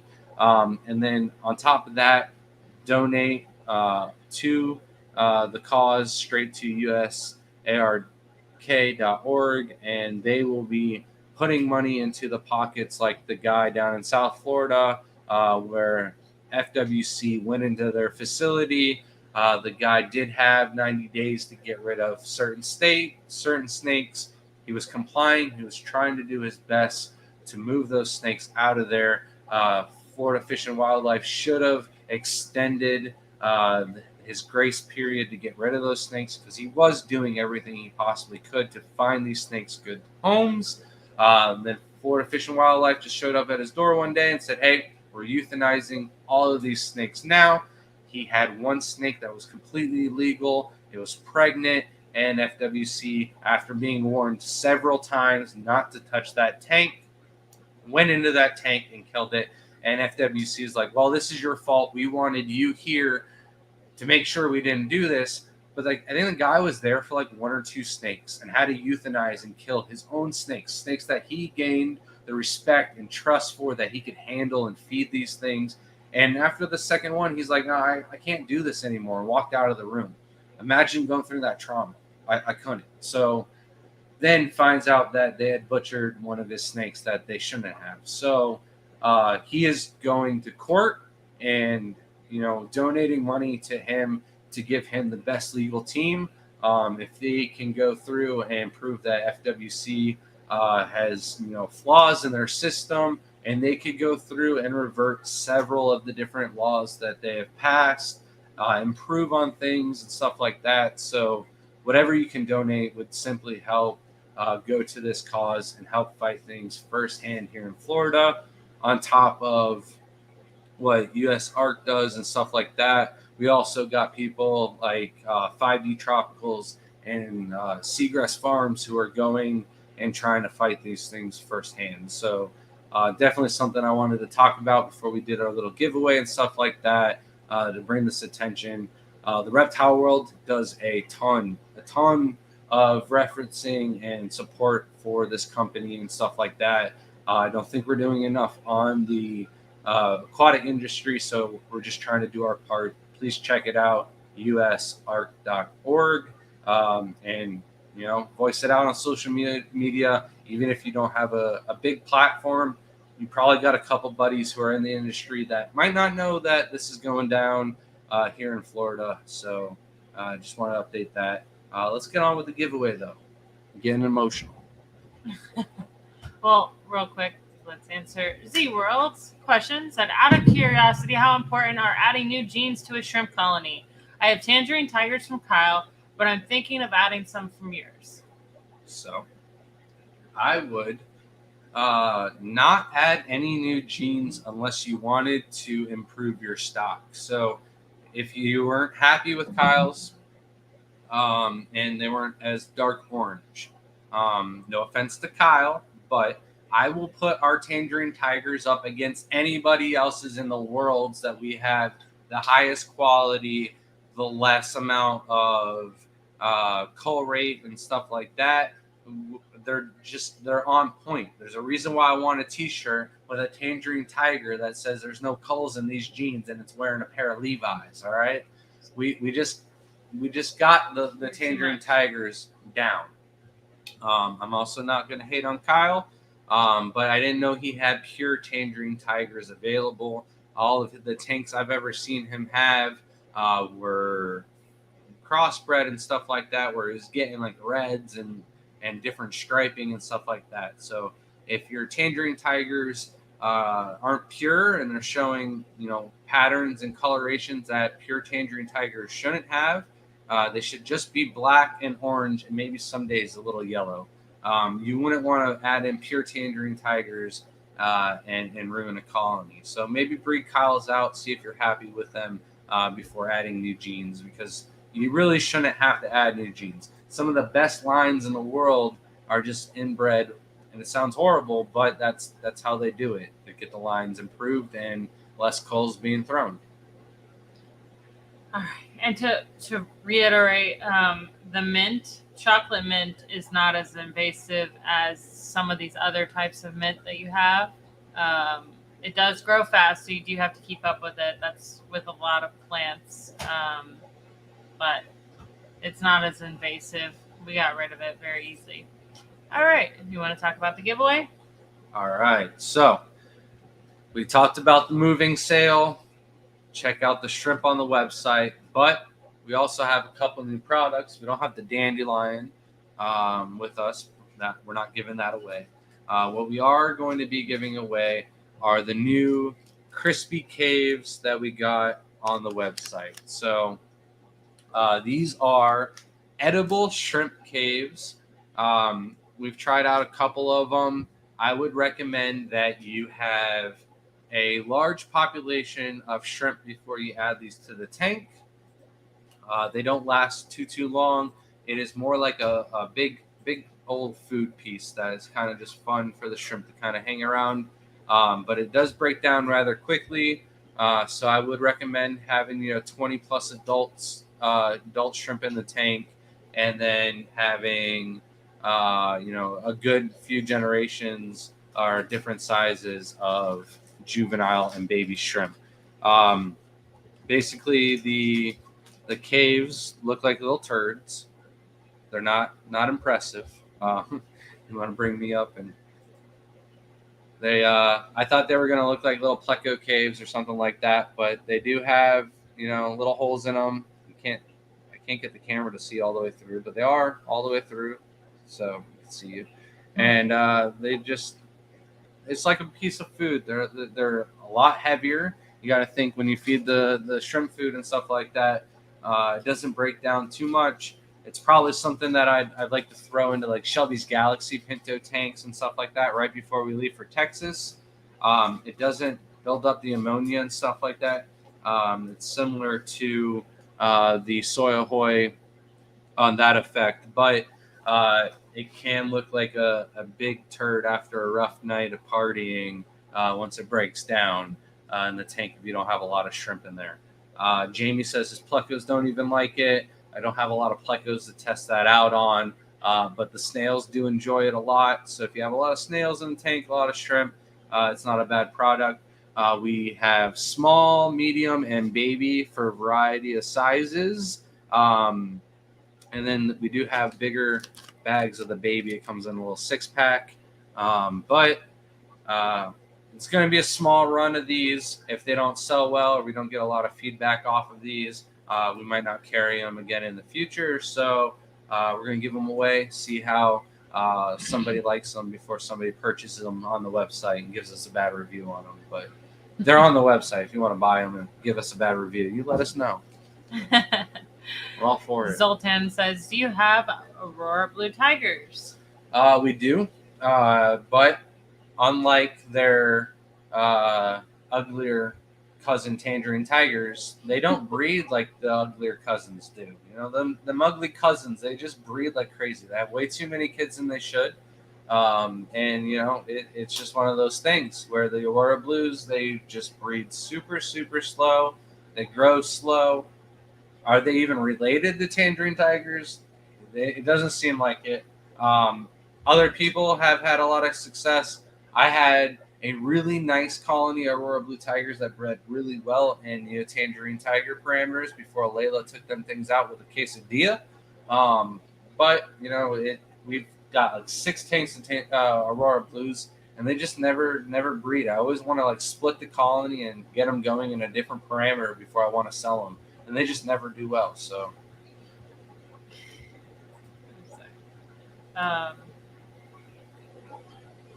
Passing Wit said, ever try to get a sponsor like Levi's for blue shrimp? That'd be funny. That'd be pretty cool. No, I don't think we'd ever ask, because they would probably just look at us like we were crazy. Yeah, too much effort, and I hate wearing jeans, so it's not a sponsor I want. Right. I don't wear jeans either. They're uncomfortable. Well, I mean, we'll be freezing. I'll be like in leggings that aren't even full leggings, and he'll be in shorts. All year Ask round. anyone that saw us at the Keystone Clash. I looked stupid as could be because I was freezing, but I actually thought it wasn't going to be that cold, so that was my bad. It got really cold. Laura said, Shelby, I literally have a mason jar with borrowed from Lowe's chocolate mint growing in my sink right now. Stuff smells so good. We actually had it in our grow bed for a long time. It was just taking up space, though, for no reason, so we just got rid of it. We weren't using it or anything, but it does smell like chocolate and mint at the same time. It is so weird. Turd caves. And we never had any issues with the raccoons, but we also have really big dogs, and they have full access to our backyard at all times, so they keep everything away. Yeah. We've had a possum though on top of the totes. I think he knows that the shrimp can't go there. So. Oh, goodness. I love possums, but they carry so many diseases. Cortana killed it. You don't remember? Oh, this? that was a long time ago. Yes. I thought you were saying recently. No. Yeah, no. Our cat was crazy. Our cat I killed miss the our possum. cat. People just don't understand barn cats. I've had so many barn cats growing up, and And I know the cat was the one that did it because I woke up in the morning and the cat was covered in blood. And I was like, oh my God, we got to go to the vet. And I checked head to toe and there was no marks on her whatsoever. And I'm like, I don't know what you got into. And then I do my daily routine and go around back and there's a dead possum. And I'm like, well, that's what Cortana got into. So Crip says, will those caves overload tank with nutrients or TDS if a shrimp can't consume it before it breaks down?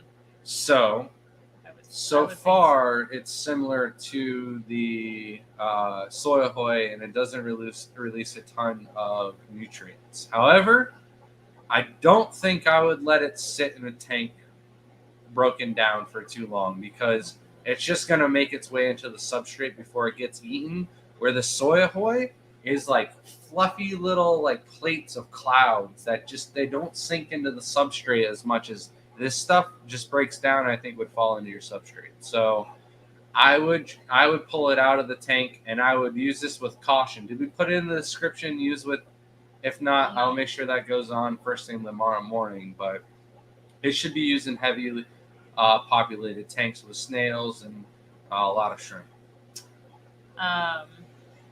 Yeah, I would.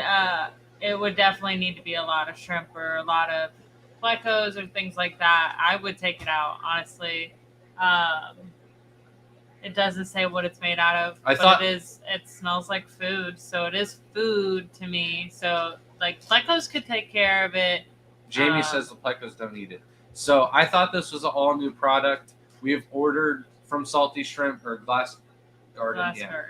Several different times, and this last order they were like, hey, we've got these baby food, would you like or baby caves, would you like to try these, da da da da da. And I was like, oh yeah, sure, let's take some.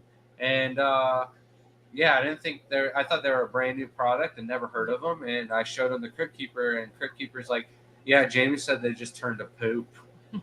So I was like, oh man, all right. But we used them in a couple of tanks, and the shrimp were able to. I thought they were going to be like caves that the shrimp could like hide in, and they would just grow a lot more biofilm and stuff like that. But the shrimp devour them. So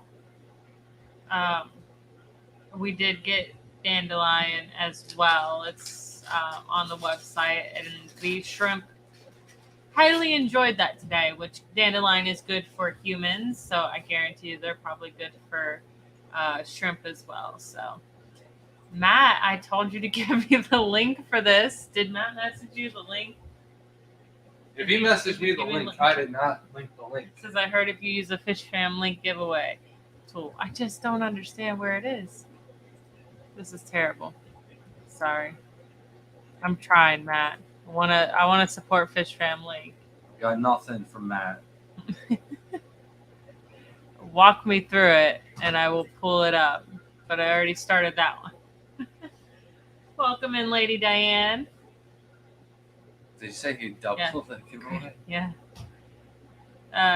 Craig said bad reviews are useful as they help you improve.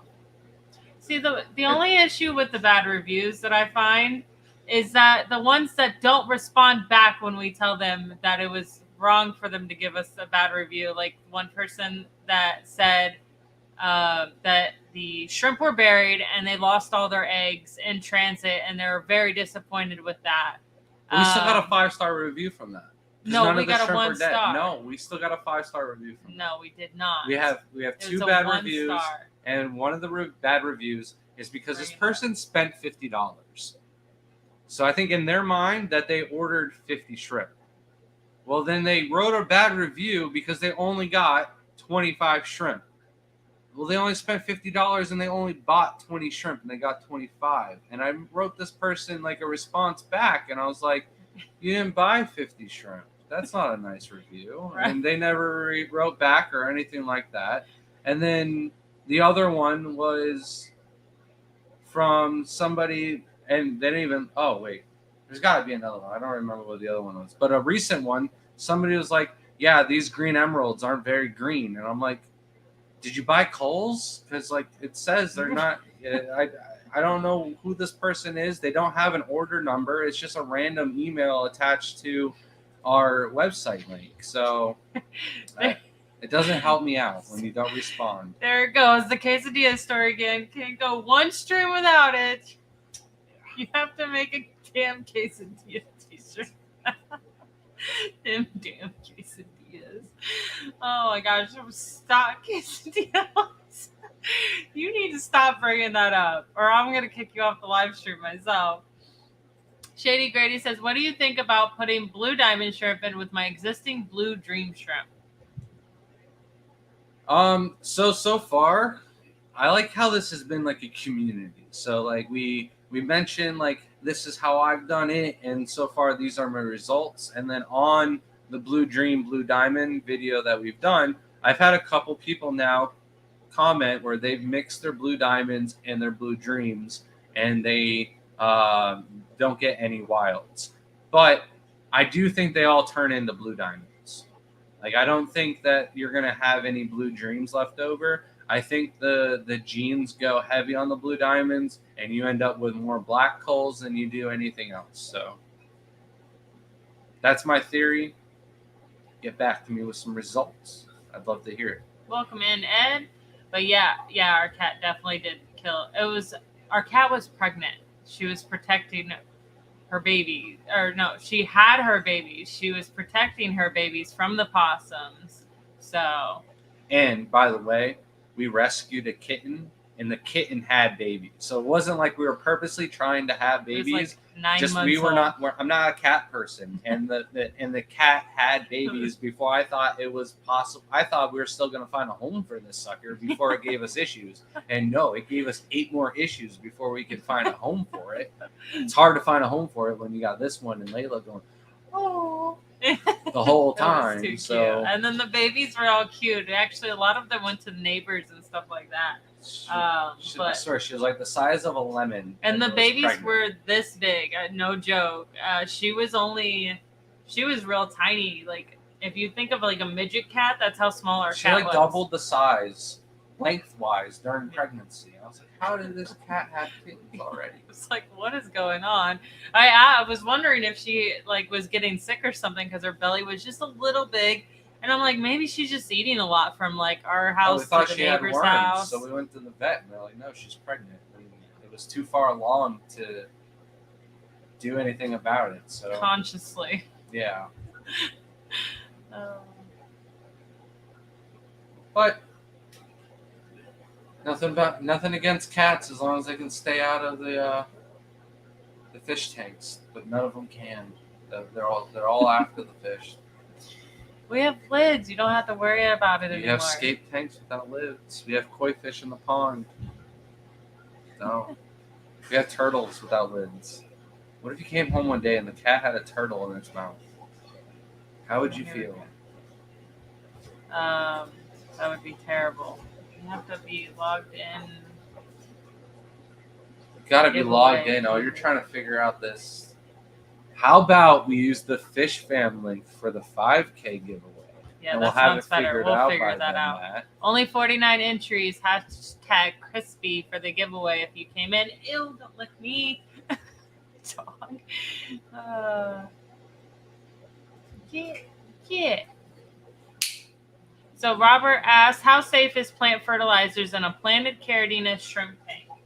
So, just check out the ingredients. There's quite a few fertilizers out there that have copper in them.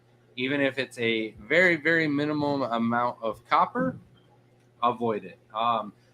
There's the whole all organisms need some type of copper in their diet or whatever. Well, I think they need super, super untraceable amounts of copper, which is going to come in a plethora of different foods that they're going to eat or whatever. So I would avoid any kind of copper with the shrimp fertilizers or plant fertilizers. I'm sorry.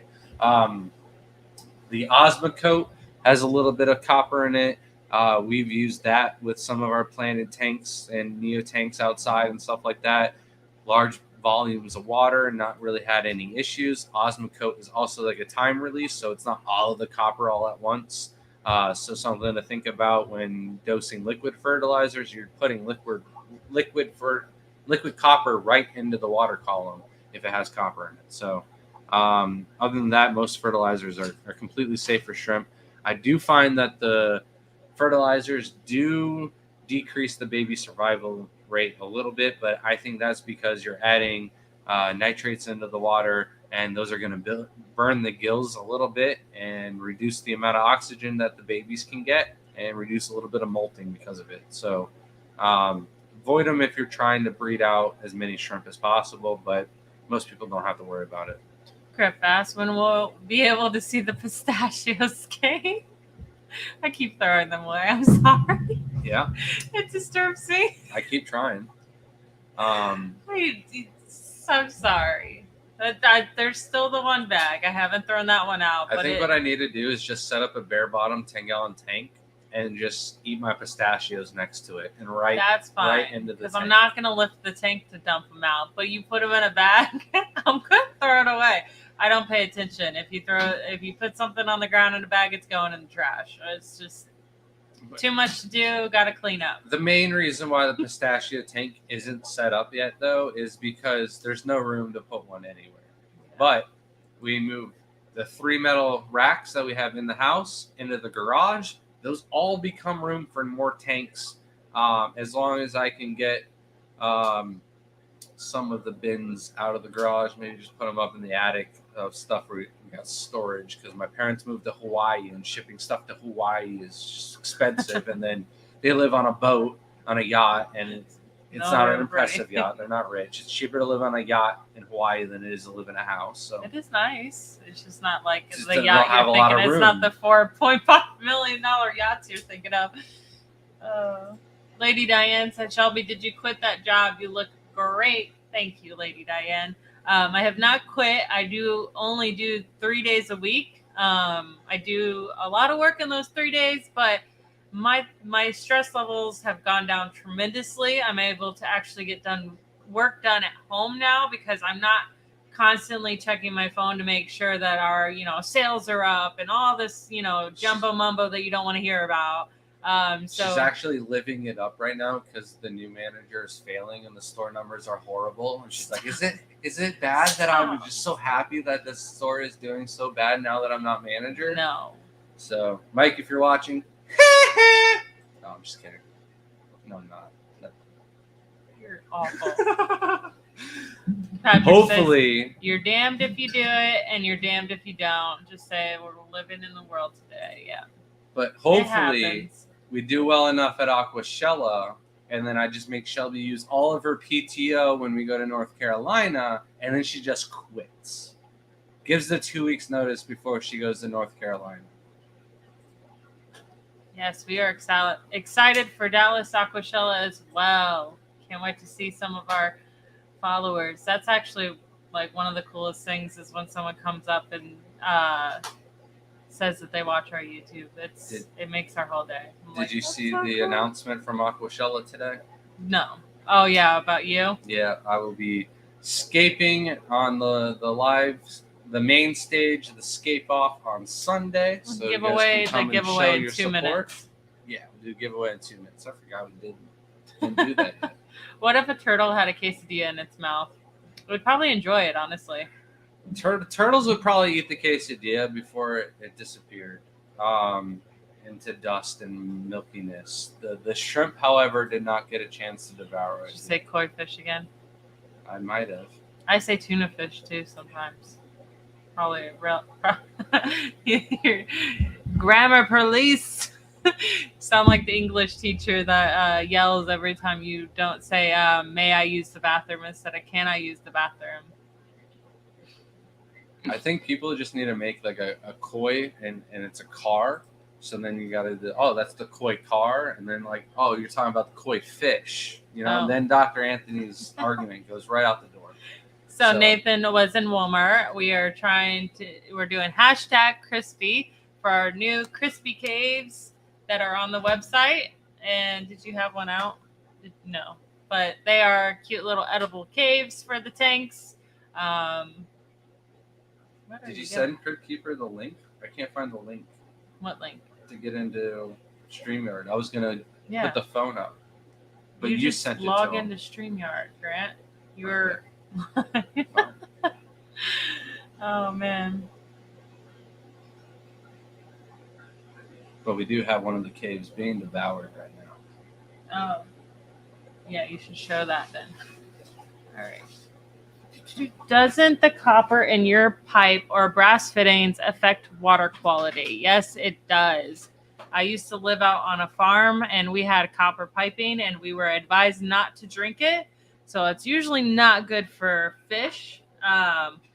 But sometimes it's minute. You'd be surprised. You'd have to really test it. Do you have it up yet?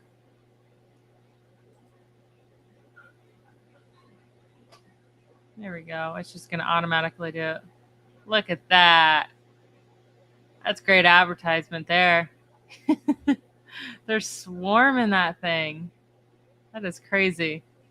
That is one of the things we were trying to give away. Hashtag crispy. What kind of shrimp are these, Shelby? I can't see them. Stardust? Yeah. Yeah, those are Stardust. Oh man, that tank's actually doing way better than I thought it was. Yeah, I thought we were sold out of that tank. Shrimp turd caves, so lost. Grant, put the pistachio tank within sight of the stream so we can all see the progress of it getting filled up with shells. That'd be funny. I don't think you want to hear me do that. The kids love it. Pistachios too, so you must stay there for the rest of the stream now. Oh, we are way past when we were going to do that. Ed said, are you guys going to be selling things at Aquashella? Yes, we will have our booth. We will have our foods, shrimp. We will bring maybe some fish. No, for sure we're bringing fish. Yeah. Well, yes. All Just right, not take leave me it down. long. It's so cute though. You No, should take hold me it. down. Okay. Make him hold it the whole time. Yes, we will be there and selling. Sorry. All right. Welcome in, Frog Brawler. Thanks for joining us live. No, this is Come my on. stream No, now. I'm I'm down. just kidding. All right. Hashtag chance. crispy. Last Last chance. chance. They can hear you. This mic works very well. All right. So, Edible Caves is so next level. I'm just disappointed they're not like. I wanted them to be like mini pleco caves. You like, said they're edible, but what do they taste like? Grant must eat one now. Just nibble on it a little bit. I'll tell you what they smell like. They actually do smell not too bad. The dandelions smell really good. Really earthy. Actually, it just If you smells like- like paper bag. No, it smells. It smells like normal. It smells like Almost smells most like of the shrimp foods, honestly. everything else. It's not too bad. All right. It says it's for let's do this catfish too. giveaway. I don't know if the catfish would eat it. I guess a pleco is a catfish too. Let's give it away. Give it away, give it away, get away. And now we're flagged. Thanks. Oh, who's it gonna be? Who's it gonna be? Jamie, why would you enter this? You're the person that says you don't. Is this a serious entry right now? Jamie. I will send them to you. I can't believe you entered. You're the person that told me He these are said his absolutely wasn't not worth like it. that. Even from the get-go? Yeah, I think so. I'm just saying, you We'll have won to fair jump and to the square. bottom of the chat. But Congratulations, Jamie. Is he still in here? He's here. Nice. Give it to Dee Dee. Well, I already we gave Dee Dee choose one. someone else. Yeah, choose someone else. I gave Well, Dee Dee one Dee Dee today. didn't know about that till now. Well, It's supposed to be a little surprise. I don't think we can redo it, can we? We can run it again.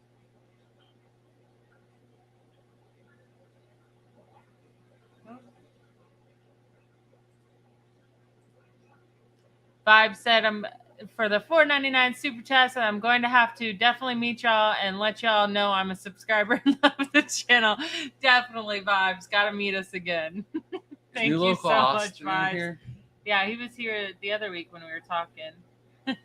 My man, he's gonna have to Um, show me or tell us what homemade biscuit place we got to go Okay, to. Jamie, you have to decide whether we can we redraw? Yes, you should. Is it? Yeah, draw again. If we draw again, or you have someone you want to give it to Vibes. Oh, All right. All We'll right. send it out to Vibes. I think Actually, we're Do we just have gonna your give it to address? Vibes in person that's because we'll see him much next easier. week. So Thank you, Jamie. And Vibes, you won. Congratulations. all right. So I'm a mess here. last thing I want to bring up for anybody that is going to be at Aquashella, we have lost two and a half because their daughter helps too. Two of our best volunteers for the shrimp contest. So anybody that wants to give us a hand, you'd basically just be answering simple shrimp questions. Like, this is simple. Is this fresh or salt? Like, that's the type of question you're going to be answering, not like, what's the genetics that goes into this boa? So if anybody asks you that question, we're going to be like 2 booths away. You just point them in my direction. I'd be happy to answer that person's question. But we mainly need people to get others to vote for People's Choice Award. I guess that's something we could have at our booth and just be like, oh, did you vote for People's Choice at the shrimp contest? And we could also guide people in that direction. But we will give you guys entry into the contest as long as you donate 4 hours of your time and a free t-shirt. So let us know if you're able to help out, reach out. I know Carbon reached out and a couple other people as well. So we do have a few hands on deck, but could always use a few more. That way it gives other people a break and stuff like that throughout the show. Sam said, what are your best selling tiger shrimp on that you guys sell? Tangerine tigers. Hands down, probably one of the top 3 best selling Caridina period is going to be the Tangerine Tigers because they're so hardy and they can survive in Neo Caridina parameter and Caridina. So, yeah. And they're just really beautiful overall. They are a good staple in the very hobby. Prolific. One of Shelby's favorite words. That's you use that every chance you get. I never use that word. Frog Baller said Aquashella in Daytona. Yes, we will be there too if that's the question. And that I don't know the dates of that. I already forgot. But we will be there. That is we are so close to that. Florida is our favorite shows to go to, so it's not like as stressful for us. The drive's not like crazy. So we absolutely love the ones in Florida. It might be a little salty at the show because I'm going surfing every morning, but it'll be fun. We'll see. I know I'm going to dive in and get stung by a jellyfish. That'd be so funny. It's worth the risks. Sam said, I'm over in Tampa area in Florida. Where would you suggest starting to sell red and blue Neos? So there is a lot of different places to sell shrimp. Locally isn't really going to be the best place for you to sell. Look into shipping and selling. There's plenty of different platforms. Band, it's an app. Several different shrimp groups and stuff like that. You can sell and make actual sales posts on there. You can't really do that on Facebook anymore, but just posting the pictures people will ask and stuff like that. We do have the Tampa Bay Aquarium Society that meets every 3rd Saturday of the month. You can bring them to the auction there. But generally speaking, shrimp go for like $1 a piece, and then Tampa takes their cut of 50%. So not really, going to make a ton of money at the auction, but going to the aquarium club, just establishing a little bit of a name for yourself. You can trade and sell and stuff like that through the club one way or another. But besides that, I would just look into like Aquabid. There's Vivi. We just started to sell stuff on Vivi. There's eBay. We had somebody in Florida that bought bulk wholesale blue diamonds and I think fire reds and other colorful Neocaridina and just sold them off of eBay alone. So probably not the best locally, but look out the shipping and stuff like that. So Frog said, I'm going to order some moss from you soon. Waiting on my platforms to get here. I don't know why my brain automatically went to like platform shoes. And I'm thinking like you got them big clear ones and you're going to put moss in there. Not the platforms that go into tanks. That is too good. What's your favorite frog to brawl with, though? That's my question. That's good. And there was another thing down here. Where did it go? Oh, Chattanooga Ed with the $5 super chat says, I need to buy a hat, food, and shrimp at Aquashella. Well, we'll be there, and we should have a couple hats. You entering the shrimp contest, Ed?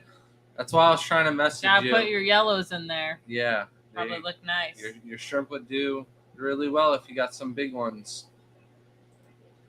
Frog said, do you have any secret shrimp that are available to be picked up in person that you don't put on your website? Yeah, he wears his trench coat and he like opens it up and he's like, these are my super secret shrimp here. No, I don't have anything that's not available. So we have 140 different varieties of shrimp on the website. Chances are, if you have a shrimp on your want list, we have it. I can tell you what an ETA is on when they'll be here. With you being local, the benefit that you would get is I would make shrimp available a little bit sooner to you than other shrimp, just because like you're going to have to accept the fact that I'm going to sell them to you a little bit smaller. But, that's how I like my shrimp anyways. They adapt, they acclimate a little bit better. So that would be like the only way you'd get something quicker than I put it up on the website. A lot of times that's how I'd sell my pure red lines is people would come over to the house and like, oh, I didn't know you had these. And I'm like, I do. They sell usually quicker than the time they grow up because that person will generally pick 10 of them even though they're not of size. So Dee said, dang, I just stubbed my toe. The full rage that I get when I stub my toe on these tank stands sometimes. I just get so raged when that happens. It is like it hurts so bad. I don't understand how like your feet are so fragile. You need to use them all the time. Like we walk on them all day. You'd think they'd be like hard as rocks. Lady Diane cannot wait to see you in Daytona. So excited. Well, if you're staying any extra time and you want to come by the house, just let us know. We're just 3-hour drive away from Daytona. Just 3 hours. I don't know what this one was referring to, so we're just going to skip that because we're already Cuban tree frogs are invasive, so I guess I gotta fight one. No, I thought you're brawling with frogs. Like, you take your pet frog and brawl, like dog fighting, but frog brawling. I don't know. As long as there's no like blood and stuff, and it's just like pinning, like frog wrestling. I think that'd be pretty cool. But I'm gonna have to go with the bullfrog that's in our backyard. That thing is massive. I think it's the only frog that's going to survive in our backyard after the Cubans have had their way after this next season. Jamie says, that sounds awful. You should have said that in that sentence right there. It sounds awful. Jamie said, Grant, can red cowtail crossbreed with crystals? Yes, they can. They don't make anything interesting, though. Carmen said, at Aquashella, do the VIP passes sell out? Some shows they have. I don't know. I think the first Dallas, it was sold out. People couldn't get in. They were getting turned away. Tickets in general that was before COVID. Now things have been different. We're also in a bigger venue. So I don't know if they'd sell it. I don't know. But rather be safe than sorry. Also, you get VIP passes with every entry. One VIP pass with your entry into the shrimp contest. But we already talked. That wasn't for you, Carmen. Okay. You could just enter for the shrimp contest and they died. And still get your ticket in. But don't do that. All right. Well, I think we're caught up on questions. And do you think 2 tanks per line is enough? 1 for culls, 1 for the breeders? So it can be enough, definitely. If you have like several different tanks, what I would do, and if you have several different lines and stuff like that, what would be better is 1 high grade tank, 1 medium grade tank, and then just keep a cull tank for all of your culls. So throw in all the pintos, why are you trying to dig there, bro? He's destroying his dog. That thing's gonna rip. I don't know if you guys can hear it, but he's just trying to dig a hole. Like, you're not gonna make it more comfortable, dude. Just lay down. He can't hear us either. So.